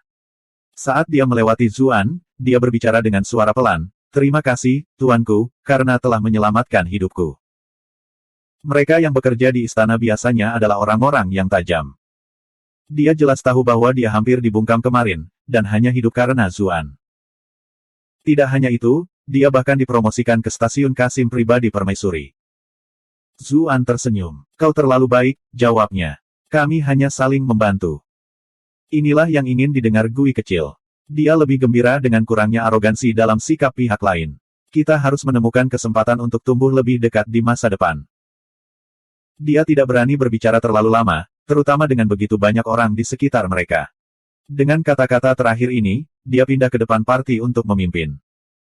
Zuan juga tersenyum. Dia tahu betapa hebatnya Kasim, setelah semua drama yang dia tonton di dunia sebelumnya. Yang terbaik adalah tidak menyinggung orang-orang ini jika memungkinkan, dan akan lebih baik lagi jika dia bisa bergaul dengan mereka. Tentu saja, dia harus memastikan semua ini dilakukan secara rahasia. Dia pasti akan dipandang rendah oleh sebagian besar pengadilan jika dia selalu terlihat berkeliaran di sekitar mereka. Meskipun mereka berdua hanya berbicara sebentar, percakapan mereka tidak luput dari telinga putri mahkota. Dia pindah ke sebelah Zuan. "Apakah kamu akrab dengan para Kasim di Istana Perdamaian?" Dia bertanya dengan cemberut. Zuan bisa mencium aroma manisnya. "Kasim inilah yang memimpin saat permaisuri sebelumnya mengundang saya untuk audiensi," jawabnya. "Kalian berdua sedekat ini setelah hanya satu pertemuan." Putri mahkota mengerutkan kening, bel alarm berdering di benaknya. Apakah permaisuri mencoba memasukkan mata-matanya ke Istana Timur? "Mungkin saya hanya orang yang ramah," jawab Zuan sambil tertawa kecil. Pada saat yang sama, dia tidak bisa melewatkan kewaspadaan putri mahkota. Benar saja, tampaknya menantu perempuan memiliki permusuhan alami terhadap ibu mertua mereka, tidak peduli di dunia apa mereka berada. Terlebih lagi, permaisuri bukanlah ibu kandung putra mahkota, yang merupakan hal lain yang memicu kecurigaan putri mahkota. Putri mahkota terdiam sesaat. Orang ini menganggap dirinya orang yang ramah secara alami. Dari mana sih kepercayaan dirinya berasal? Ekspresi nakalnya benar-benar membuatnya kesal. Wajah tanpa emosi dan teguh Golden Token Lord Eleven muncul di benaknya. Seperti itulah seharusnya seorang pria. Ketika dia ingat bagaimana dia memeluknya kemarin, dia tiba-tiba merasakan sisi pinggangnya menjadi hangat. Disinilah dia meletakkan tangannya kemarin. Putri mahkota merasakan pipinya mulai terbakar. Dia buru-buru menghilangkan pikiran acak ini. "Mengapa permaisuri mencarimu kemarin?" dia bertanya. "Tidak banyak. Dia hanya peduli dengan keandalan sekretaris baru putra mahkota." "Dia juga tertarik dengan detail apa yang terjadi pada Sikun," jawab Zuan. Putri mahkota menatapnya. "Dan bagaimana Anda menjawab?" Permaisuri adalah nyonya istananya sendiri, dan wajar baginya untuk bertanya tentang semua hal ini. Namun, untuk beberapa alasan, putri mahkota merasa tidak tenang. Seolah-olah permaisuri mengulurkan tangan untuk ikut campur ke dalam wilayahnya sendiri. "Tentu saja saya menjawab bahwa saya adalah orang yang dapat diandalkan. Adapun masalah tentang Sikun, saya hanya memberitahu dia semua yang Anda perintahkan untuk kami katakan." Zuan tidak puas menjadi satu-satunya yang harus menjawab pertanyaan, jadi dia mengubah topik pembicaraan. "Hah? Kenapa aku tidak melihat nenekmu dimanapun?" "Ahem, maksudku, pelayan pribadimu." Suara putri mahkota terdengar sedikit khawatir. Dia terluka parah dalam pertempuran pahit kemarin, dan jiwanya terluka. Sayang sekali tidak ada obat yang tepat untuk mengobatinya. Yang bisa dia lakukan hanyalah istirahat. Zuan tercengang oleh wahyu ini. Jadi putri mahkota pergi ke rumah sakit mencari obat untuk pembantunya. Tapi kenapa dia tiba-tiba memberikan obat itu padaku? Rongmo mungkin akan pingsan jika dia tahu tentang ini. Dia ingat betapa tergila-gilanya putri mahkota dengan identitasnya yang lain, dan sebuah pemikiran tiba-tiba muncul di benaknya. Dia memeriksa keindahan ini dari dekat. Dia memiliki mata yang indah dan wajah oval, dan bibirnya lembab dan merah. Dia harus mengakui bahwa dia benar-benar spesimen yang cantik. Dia cukup baik untuk dianggap sebagai pasangan yang cocok untuknya. Matanya mendarat di tanda kecantikan merah di antara alisnya. Bagaimana hal ini dibuat? Kadang-kadang terlihat seperti bunga prem, dan di lain waktu, semanggi. Itu terlihat cukup berkelas. Putri Mahkota hendak mengatakan sesuatu yang lain, tetapi dia memperhatikan bahwa dia menatapnya begitu dia menatapnya. Dia mengerutkan kening. Tuan Zhu, tolong ingat status Anda. Kenapa dia menatapku seperti ini? Apakah orang ini lelah hidup? Jika itu orang lain, dia mungkin akan meledak di tempat, tetapi dia tahu bahwa dia hanya orang biasa dari Bright Moon City, dan hanya berhasil mencapai stasiunnya melalui serangkaian peluang kebetulan. Wajar jika dia tidak mengerti beberapa aturan. Jika dia mengaduk sesuatu, rumor mungkin muncul. Kedudukan sosialnya agak genting sekarang, dan banyak mata mengawasinya. Semakin sedikit komplikasi, semakin baik. Zuan terdiam saat melihat Putri Mahkota memalingkan wajahnya, seolah menghindari tatapan mesum. Apakah Anda harus pergi sejauh itu? Aku hanya melihat tanda kecantikanmu. Aku tidak bersetelah Anda atau apapun. Rombongan mereka segera mencapai Istana Damai. Putri Mahkota dan Putra Mahkota masuk untuk memberi hormat, dan Permaisuri tersenyum sebagai balasannya. Dia tidak menatap Zuan sedikitpun. Permaisuri dan Putri Mahkota mengobrol dengan ramah. Zuan mendengus jijik. Lihatlah tindakan ibu dan anak yang penuh kasih ini. Putri Mahkota jelas tidak mempercayai Permaisuri, dan Permaisuri mengungkapkan ketidakpuasannya dengan Putri Mahkota baru kemarin. Namun ketika mereka bertemu tatap muka, mereka terlihat seperti sahabat. Wanita benar-benar menakutkan. Setelah bertukar obrolan ringan, Permaisuri menganugerahkan hadiah kepada yang lain di Istana Timur, memberi mereka penghargaan atas layanan mereka dalam melindungi Putra Mahkota dan Putri. Putri Mahkota menatap Zuan sekilas. Menghargai yang lain adalah satu hal, tetapi orang ini telah pergi lebih awal kemarin. Kontribusi omong kosong apa yang dia buat? Tenang, tenang. Anda seorang wanita yang bijaksana dan berbudi luhur. Bagaimana Anda bisa menggunakan kata-kata kasar seperti itu? Sebuah dorongan datang dari Putra Mahkota yang gemuk, dan dia mulai mengamuk, menuntut makanan. Permaisuri baru saja akan mengirim mereka pergi, tetapi ketika dia melihat ini, dia tersenyum. Dia memerintahkan pelayan untuk membawa mereka ke samping untuk beberapa minuman. Putri Mahkota tidak punya pilihan selain ikut. Dia tidak perlu khawatir tentang makanan yang diracuni, karena Putra Mahkota adalah anak dari kakak perempuan Permaisuri. Mereka berada di pihak yang sama, bersatu melawan Raja Qi.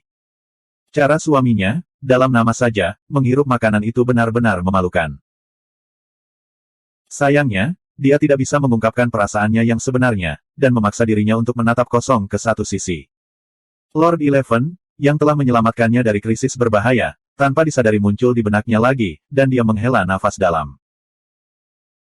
Yang lain dari Istana Timur juga dibawa ke bagian lain istana untuk minum. Mereka semua sangat tersentuh oleh penghargaan Permaisuri. Zuan diam-diam dibawa ke istana lain oleh Gui kecil. Di sana, Permaisuri sedang duduk dengan nyaman di kursi malas, gaunnya menguraikan lekuk tubuhnya yang menggerahkan. Pantatnya lebih lebar dari bahunya, pahanya lebih tebal dari Dewi. Zuan diam-diam mengevaluasinya. Dia juga tidak tahu apa yang dipikirkan Kaisar, mengabaikan wanita yang begitu menakjubkan. Dia mengalami kekeringan, kawan. Permaisuri dengan santai melambaikan Little Gui. Kasim Lu sepertinya telah diberi instruksi sebelumnya. Dia juga mengundurkan diri keluar. Zuan tidak bisa menahan tawa. Permaisuri menyuruh semua orang mundur, dan hanya menahan mereka berdua di sini. Jangan bilang kamu berdengan tubuhku. Ekspresi Permaisuri tumbuh sedingin dan segelap badai musim dingin. Pelayan kotor, kamu semakin berani dari hari ke hari. Percayalah ketika saya mengatakan bahwa saya dapat membuat Anda diseret dan dipukuli sampai mati dengan tongkat di tempat. Zuan juga kehilangan senyumnya. Permaisuri, saya telah menunjukkan rasa hormat yang diperlukan di depan orang lain, namun Anda membawa saya ke tempat pribadi seperti itu hanya untuk mengancam saya. Mungkinkah Anda mendapatkan sesuatu yang salah? Petik 2. Jantung sang Permaisuri berdetak kencang ketika dia memperhatikan tatapannya yang invasif.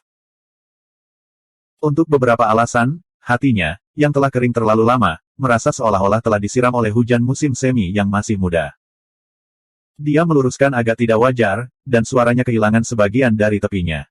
Permaisuri ini, aku membawamu ke sini untuk menanyakan apa yang terjadi dengan pembunuh itu. Perubahan sikapnya yang tiba-tiba dan cara dia berbicara dengan lebih informal, membuat Zuan sedikit terkejut. Apakah saya harus bersikap galak kepada Anda sebelum Anda bertindak secara sopan? Bisakah Anda entah bagaimana menjadi masokis? Jangan khawatir, jawabnya pelan. Pembunuh itu sudah berada di bawah kendaliku. Dia tidak akan menyebabkan masalah lagi. Ekspresi permaisuri berkedip. Kau tidak membunuhnya. Zuan tersenyum. Bagaimana jika permaisuri diam-diam membunuhku setelah aku membunuhnya? Ekspresi permaisuri berfluktuasi beberapa kali. Pikiran ini telah terlintas di benaknya sebelumnya. Dia memang merencanakan agar Kasim Lu menemukan kesempatan untuk membungkamnya. Meskipun membunuh sekretaris putra mahkota agak merepotkan, itu adalah risiko yang layak diambil, demi reputasinya.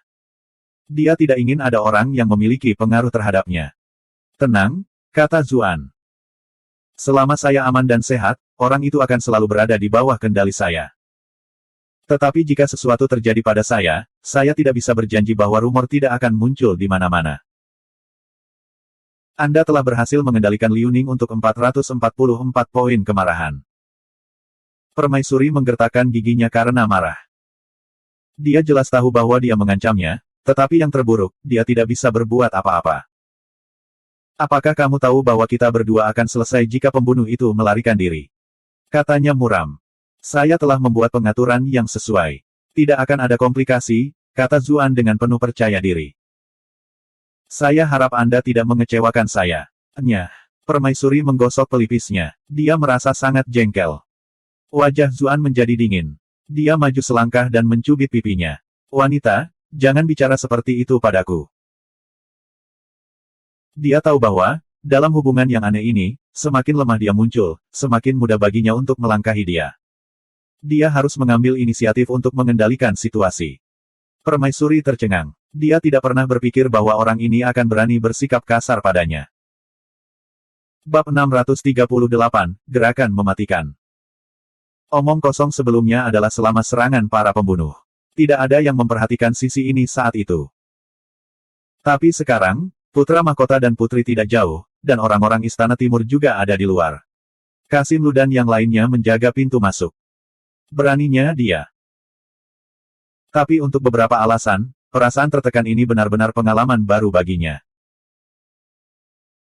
Meskipun rasionalitasnya mengatakan kepadanya bahwa dia menolak, bahkan membencinya karena melakukan ini, setiap sel tubuhnya menangis dalam kesenangan. Baik tubuh dan hatinya tetap tenang terlalu lama. Orang ini membuatnya merasakan perasaan yang sama seperti yang dia rasakan ketika dia pertama kali melihat Kaisar. Dia mengambil napas dalam-dalam dan menghilangkan pikiran-pikiran itu dari benaknya. Dia melakukan yang terbaik untuk menghentikan suaranya agar tidak bergetar. Apakah kamu tahu apa yang kamu lakukan sekarang? Zuan dengan tenang berkata, ini untuk membuat permaisuri memahami hubungan kita saat ini. Saya tidak akan sopan jika Anda memanggil saya pelayan kotor lagi. Petik 2. Napas permaisuri menjadi tergesa-gesa. Dadanya yang mengesankan naik dan turun. Matanya yang biasanya bermartabat hampir meneteskan air mata. Bagaimana kamu akan bersikap tidak sopan padaku? Napas Zuan berhenti. Dia benar-benar tidak mengharapkan ini. Dia hanya berencana untuk menakut-nakutinya sedikit untuk mendapatkan sedikit rasa hormat, tapi bukankah reaksinya sedikit berlebihan? Senyum permaisuri sangat berbahaya. Berat, jangan berpura-pura seperti kamu benar-benar akan melakukan apa saja padaku. Bahkan jika saya hanya tinggal di sini dan membiarkan Anda melakukan apa yang Anda inginkan, apakah Anda benar-benar berani? Untuk beberapa alasan, dia bahkan merasakan sedikit harapan ketika dia mengatakan ini. Dia takut pada dirinya sendiri ketika dia memikirkan hal ini dan dengan cepat menekan pikiran itu. Zuan. Dia harus mengakui bahwa dia benar-benar tidak berani melewati batas itu. Permaisuri itu terlalu kuat. Dia bisa membunuhnya dengan satu pikiran. Meskipun Kaisar jarang meninggalkan istana, rahasia jarang menjadi rahasia selamanya. Dengan indera kedewaannya, akan sulit bagi apapun untuk menghindari telinganya. Meskipun permaisuri seperti buah persik matang dan berair yang siap dipetik, dia tidak berani mengambil risiko sebesar itu. Lagi pula, dia masih memiliki banyak hal yang ingin dia lakukan. Melihat bahwa dia tertegun sejenak, permaisuri terkekeh dan mendorong tangannya menjauh. Tebing tidak berguna di hadapan permaisuri ini. Kita semua hanya akan memikirkan urusan kita sendiri di masa depan dan berpura-pura hal itu tidak pernah terjadi. Tolong jangan sia-sia mencoba menggunakan perselingkuhan itu untuk melawan saya. Petik 2. Ini sebenarnya semua yang Zuan harapkan juga. Tetapi jika dia mengakuinya sekarang, maka itu tampak agak memalukan.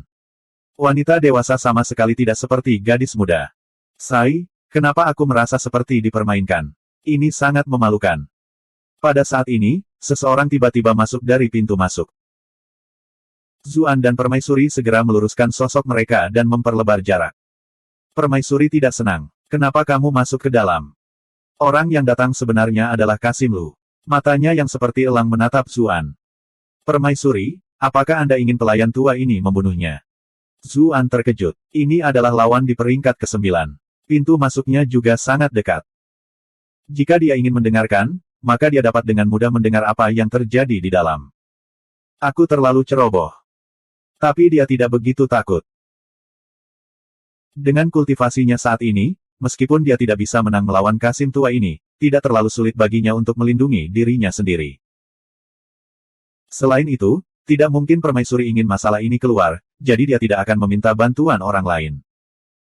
Permaisuri memberinya ekspresi terkejut. Dia tidak berharap dia tetap tenang dalam situasi ini. Dia menggelengkan kepalanya. Tidak perlu. Saya tahu apa yang saya lakukan. Kemudian, dia menatap Kasim dengan tidak senang.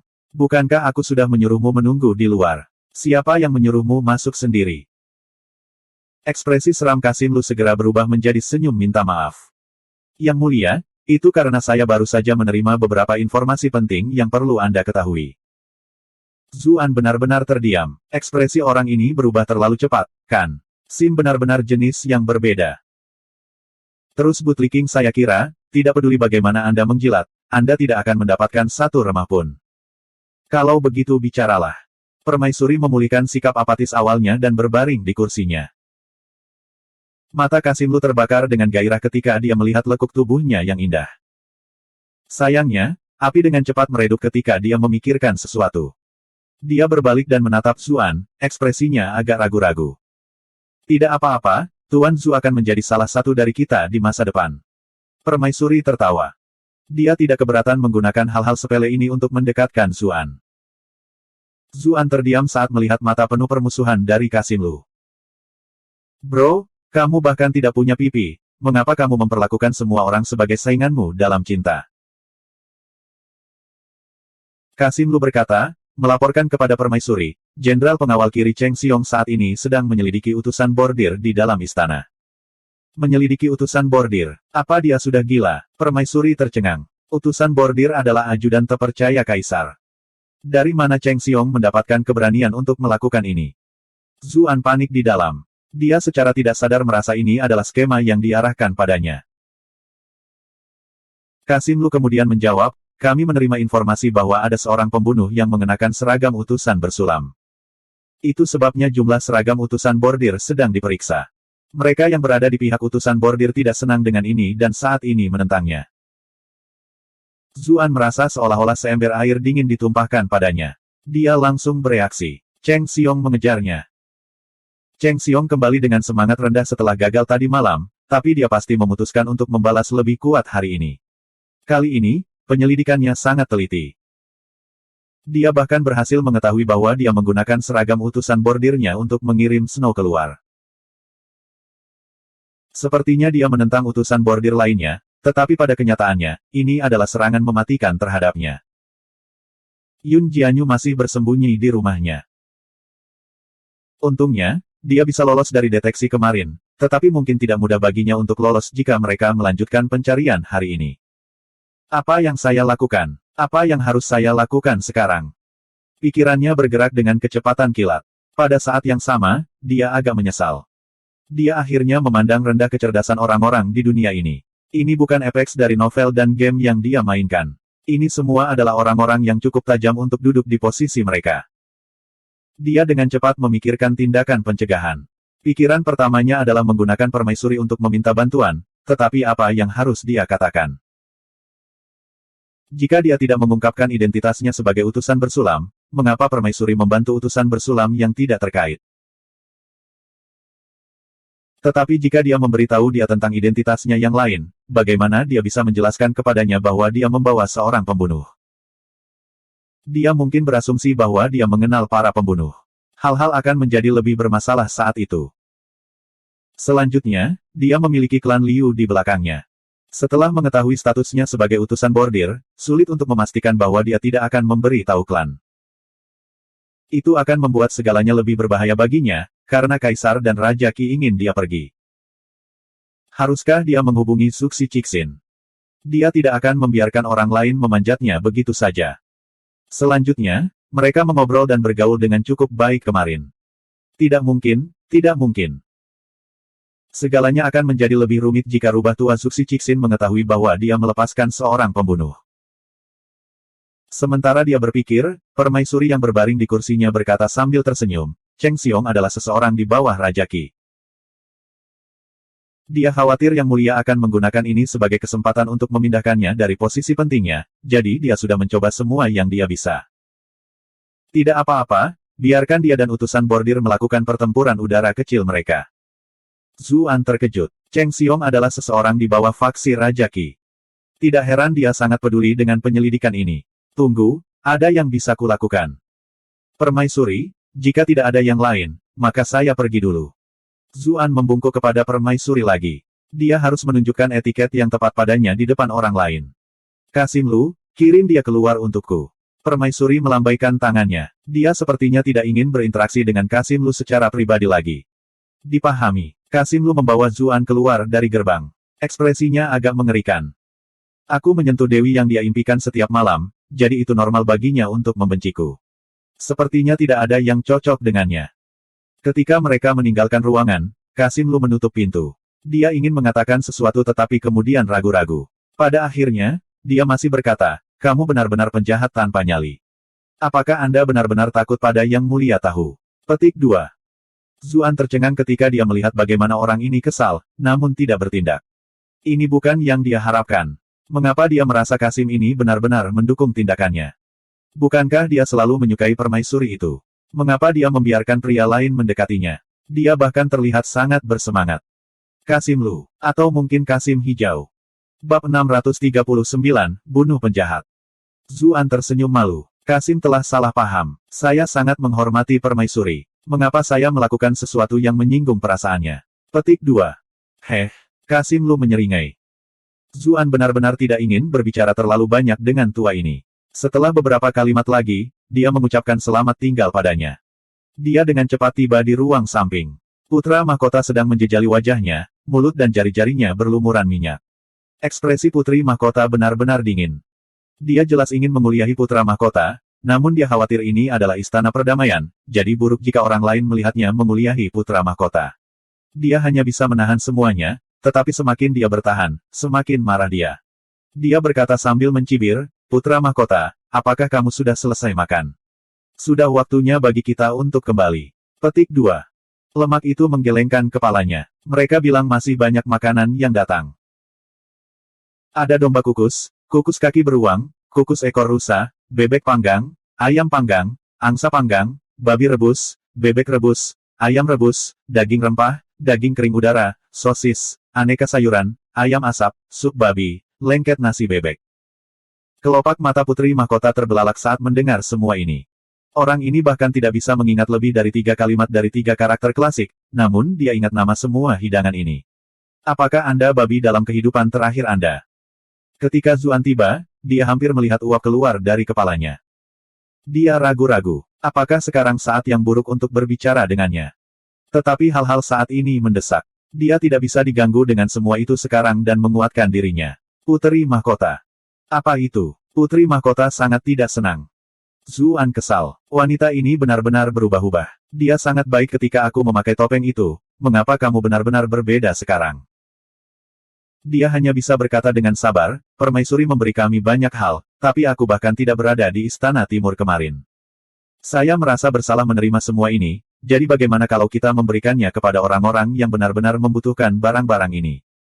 Mereka yang benar-benar membutuhkannya. Putri Mahkota merasa pria ini setidaknya memiliki kesadaran diri. Lupakan saja, bawa saja mereka. Mereka yang pantas mendapatkan hadiah sudah menerimanya, jadi Anda bisa menyimpan apa yang diberikan kepada Anda. Petik 2. Sebagai Putri Mahkota, dia secara alami tidak akan melakukan sesuatu seperti mengambil hadiah dari bawahannya. Jika tidak, permaisuri akan menjadi dermawan, sementara dia menjadi orang jahat. Tunggu, tiba-tiba dia memikirkan sesuatu. Memang ada seseorang yang tidak menerima imbalan apapun. Dia tiba-tiba merasa bersemangat dan memanggil si gemuk besar. Putra Mahkota, kita harus mengucapkan terima kasih kepada token emas Tuan 11. Dia menyelamatkan kita kemarin.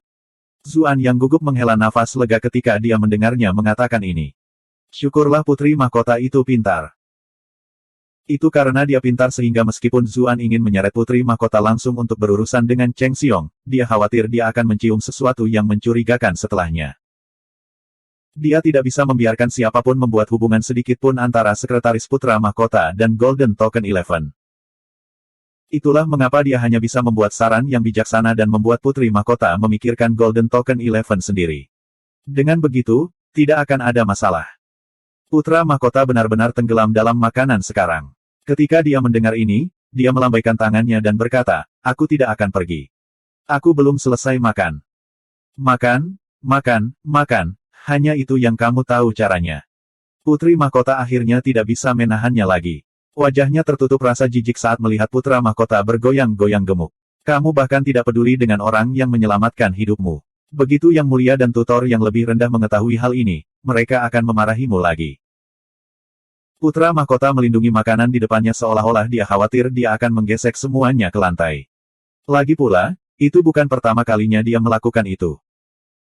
Setelah berhasil melindungi makanannya, dia menghela nafas lega dan berkata, tidak bisakah kita meminta penjaga kekaisaran itu datang dan memberinya hadiah? Kenapa kita harus lari jauh-jauh ke sana? Zuan panik. Apa yang dikatakan Putra Mahkota itu tidak sepenuhnya tanpa alasan. Semua penjaga dan pejabat adalah bawahan keluarga kerajaan. Mengapa Master harus mengunjungi subjek sendiri? Untungnya, Putri Mahkota mendengus dan berkata, kita jelas perlu mengungkapkan ketulusan kita ketika orang lain menyelamatkan hidup kita. Selanjutnya, sebagai keluarga kerajaan, kita harus memenangkan rakyat kita dengan niat baik. Ini adalah sesuatu yang seharusnya sedikit usaha tetapi manfaatnya besar. Tetapi terlepas dari bagaimana dia mencoba berunding dengannya, Putra Mahkota tetap tidak tergerak. Pergilah sendiri kalau begitu, jika kamu benar-benar ingin pergi. Makanan jelas merupakan prioritas yang lebih tinggi daripada orang yang menyelamatkan hidupnya. Putri Mahkota menggertakkan giginya. Dia memutuskan dia tidak akan mengatakan apa-apa lagi. Dia melambaikan tangannya dan berkata, kita pergi. Zuan mengikuti di belakangnya. Dia menghela nafas ketika dia mendengar dentingan dekorasi di gaunnya. Putri Mahkota benar-benar dalam suasana hati yang buruk, atau gaunnya tidak akan terlalu berisik. Pejabat tinggi selalu suka memakai ornamen batu giok pada mereka. Ini berfungsi untuk mengekspresikan kejujuran dan karakter lurus mereka, karena mereka akan membuat suara kemanapun mereka pergi, sehingga mereka tidak bisa menyelinap dengan mereka. Pada saat yang sama, ini adalah jenis dekorasi, serta cara untuk membantu membatasi bantalan seseorang dan hanya memungkinkan gaya berjalan anggun yang tidak terlalu cepat atau terlalu lambat. Hanya pada kecepatan yang sempurna Liontin Giok akan mengeluarkan suara yang paling menyenangkan. Itulah mengapa suara yang berasal dari gaun Putri Mahkota sudah agak tidak sopan. Dia pasti sangat marah oleh Putra Mahkota. Dia sudah diam-diam meninggalkan pasukan beberapa waktu lalu. Dia mengeluarkan seragam Golden Token 11 dari Brilliant Glass Bed-nya dan dengan cepat berganti pakaian di sepanjang jalan, bergegas ke kediaman istananya sendiri. Saya harap saya bisa tepat waktu. Dia berdoa di dalam. Cheng Xiong menjelaskan bahwa dia akan menargetkannya. Dia mungkin membuatnya terlihat seperti menargetkan utusan bordir lainnya, tapi dia pasti akan segera menuju ke arahnya. Benar saja, Cheng Xiong sudah mengepung halaman dengan sekelompok besar penjaga kekaisaran. Cheng Xiong berkata, Tuan 11, kami sedang melakukan pemeriksaan rutin. Jika Anda tidak menjawab, saya akan masuk ke dalam bersama anak buah saya. Melihat tidak ada respon setelah mengatakan ini, bibirnya melengkung ke atas. Kemudian, dia berkata kepada bawahannya, karena Tuan 11 tidak ada di sini, maka buka saja pintunya. Zuan memperhatikan bahwa ada dua penjaga kekaisaran yang berpakaian berbeda. Mereka tidak terlihat seperti penjaga kekaisaran melainkan seperti peneliti pustakawan. Ini mungkin Master Rune. Mereka berspesialisasi dalam ukiran rune dan mampu menghasilkan banyak hal ajaib. Rune halaman ini semuanya dibuat oleh mereka, jadi tentu saja mereka bisa membukanya. Zuan mendengus ketika dia melihat mereka akan membuka formasi. Dia berjalan mendekat. Apa yang kalian semua lakukan? Cheng Xiong menyeringai ketika dia melihatnya tiba, dan kemudian dia tersenyum malu. Sir 11 kembali pada waktu yang tepat. Anda menyelamatkan kami dari upaya mendobrak pintu. Kami sedang memeriksa situasi dengan seragam utusan bordir. Saya meminta Tuan untuk membawanya keluar sehingga semua orang dapat melihatnya. Petik 2. Zuan mencibir. Apa hakmu untuk menyelidiki utusan bordir? Apakah saya harus melakukan apapun yang Anda suruh? Kamu pikir kamu siapa? Napas Cheng Xiong berhenti. Dia tidak berharap orang ini langsung menjatuhkan kepura-puraan. Anda telah berhasil mengendalikan Cheng Xiong untuk plus 888 poin kemarahan.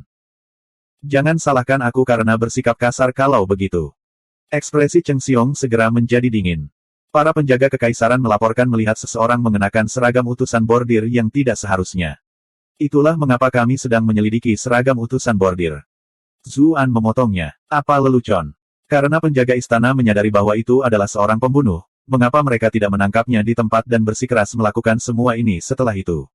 Saya punya cukup alasan untuk mencurigai bahwa Anda dengan sengaja membuat tuduhan palsu. Seseorang seperti Cheng Xiong yang mencapai posisinya secara alami adalah seseorang dengan resolusi yang cukup. Dia segera berkata, kebenaran akan terungkap. Jika Sir Eleven tidak bersalah, lalu mengapa Anda tidak membiarkan kami menyelidiki situasi ini? Anda dapat dengan mudah meyakinkan kami dengan kebenaran. Petik 2.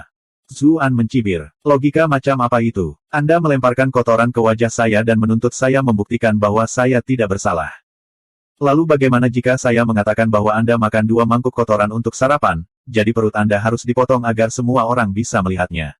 Dengan begitu, kami bisa membuktikan ketidakbersalahanmu dengan melihat apakah ada kotoran di dalamnya atau tidak.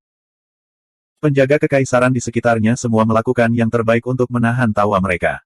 Mereka ingin tertawa, tapi tidak bisa. Itu benar-benar perasaan yang sangat mengerikan. Anda, Cheng Xiong meraung marah. Anda telah berhasil mengendalikan Cheng Xiong untuk plus 999 poin kemarahan. Tangkap orang ini. Tebas dia jika dia melawan. Dia sudah penuh dengan niat membunuh, sampai-sampai dia mulai merasakan kegembiraan. Sebagai penyidik kasus ini, dia saat ini memiliki wewenang dan alasan atas kecurigaannya. Selama orang ini melawan, maka dia bisa mengklaim bahwa dia melawan karena rasa bersalah. Jadi membunuhnya adalah pilihan yang logis. Zuxi Cixin dan yang lainnya tidak akan bisa berkata apa-apa setelahnya. Bab 640, Wanita yang Tangguh. Iya Pak, penjaga di sekitarnya semuanya adalah bawahan langsungnya. Mendengar itu, mereka menyerbu dan mengepung Zuan. Pihak lain adalah utusan token emas, jadi mereka tidak berani bertindak sembarangan.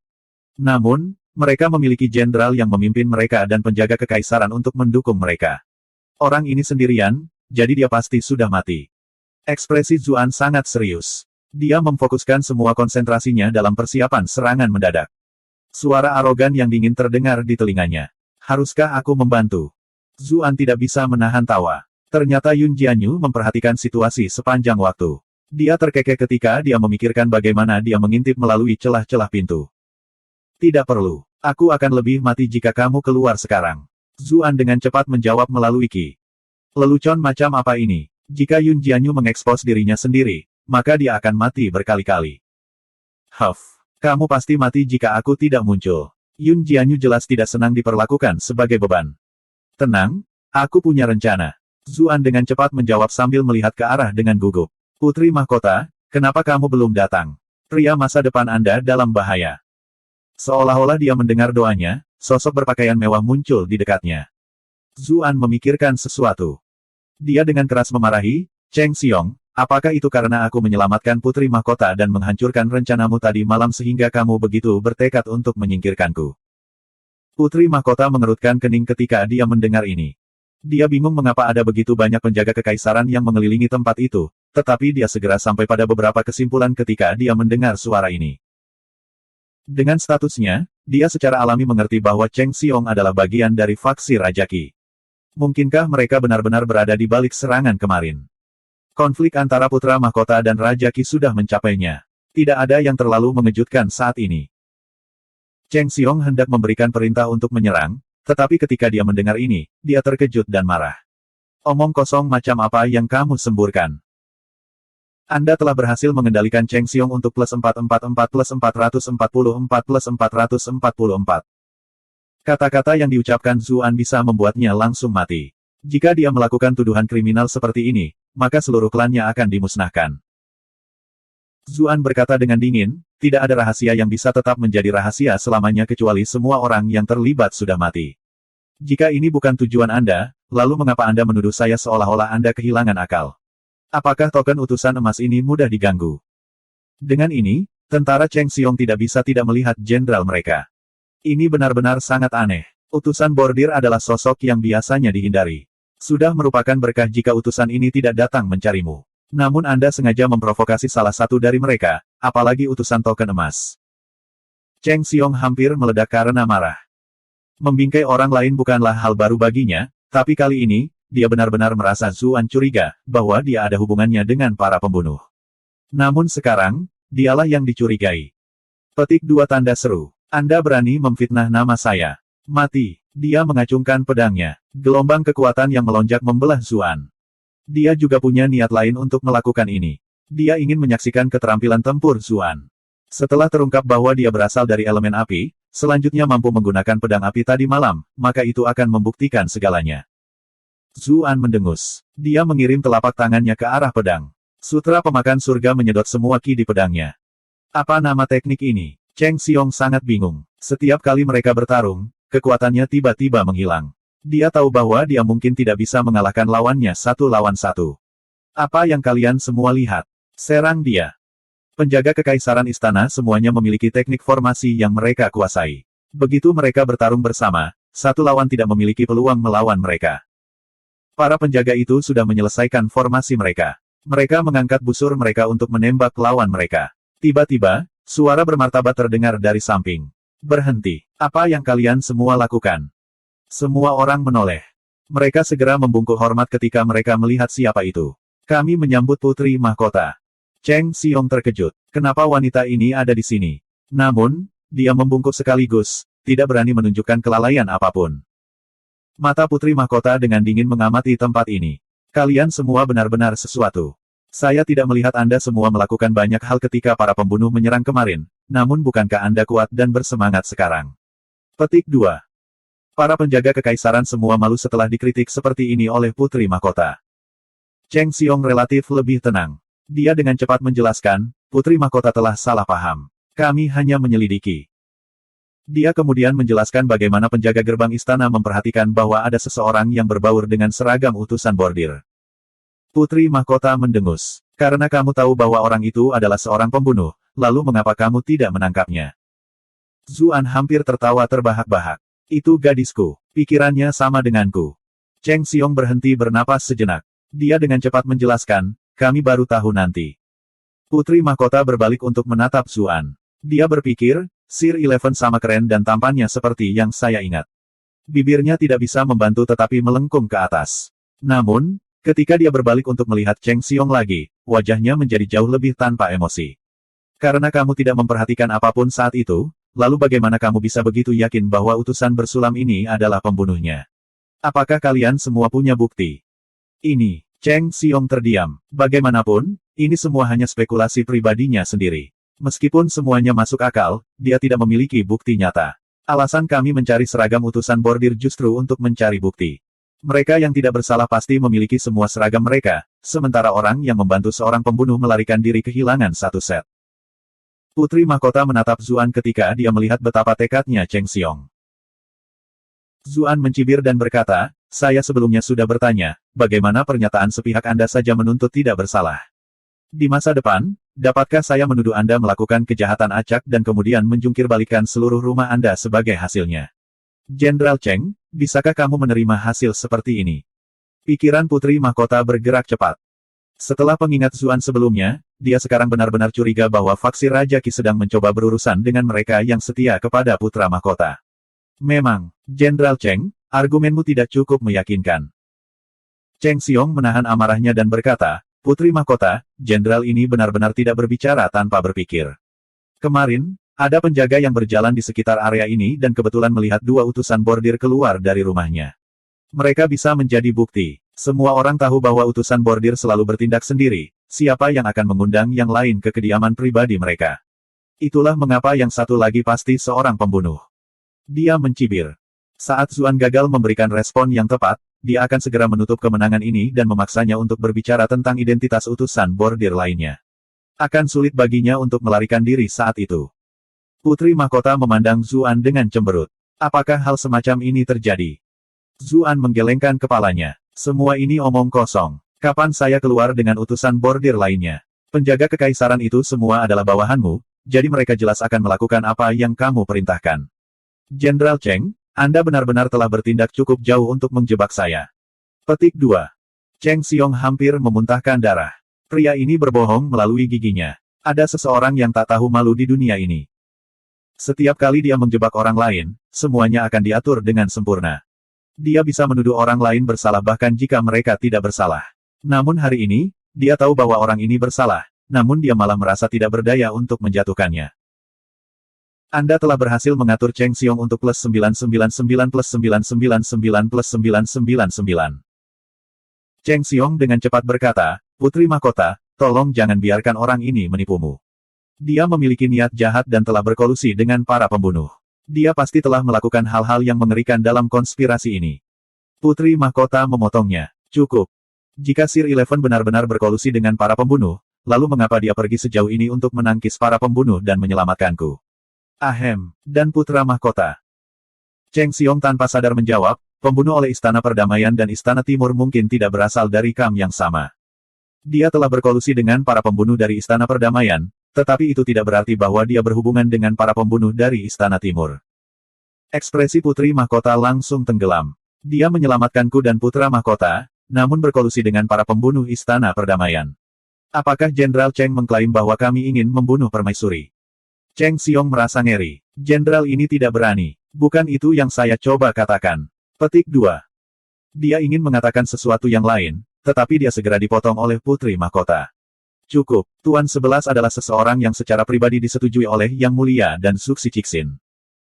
Jika ada yang salah dengannya, maka mungkin itu berarti Jenderal Cheng berpikir bahwa Yang Mulia dan Tuan Suksi tidak cukup bijaksana, sehingga mereka akan memilih orang yang salah. Cheng Xiong berkeringat. Jenderal ini sama sekali tidak berani. Wanita ini benar-benar tangguh. Dia menuduhnya tentang hal-hal satu demi satu, dan dia tidak berani memikul satu pun dari mereka. Mengetahui bahwa tidak mungkin dia bisa mengalahkan Zuan dengan Putri Mahkota di sini, dia dengan tegas menyuruh bawahannya mundur dari tempat ini. Pada saat yang sama, dia mulai berpikir sendiri, mengapa Putri Mahkota muncul saat ini. Dia akan mempersiapkan lebih hati-hati lain kali. Dia tidak akan berbicara dengan Zuan dan malah akan menangkapnya di tempat.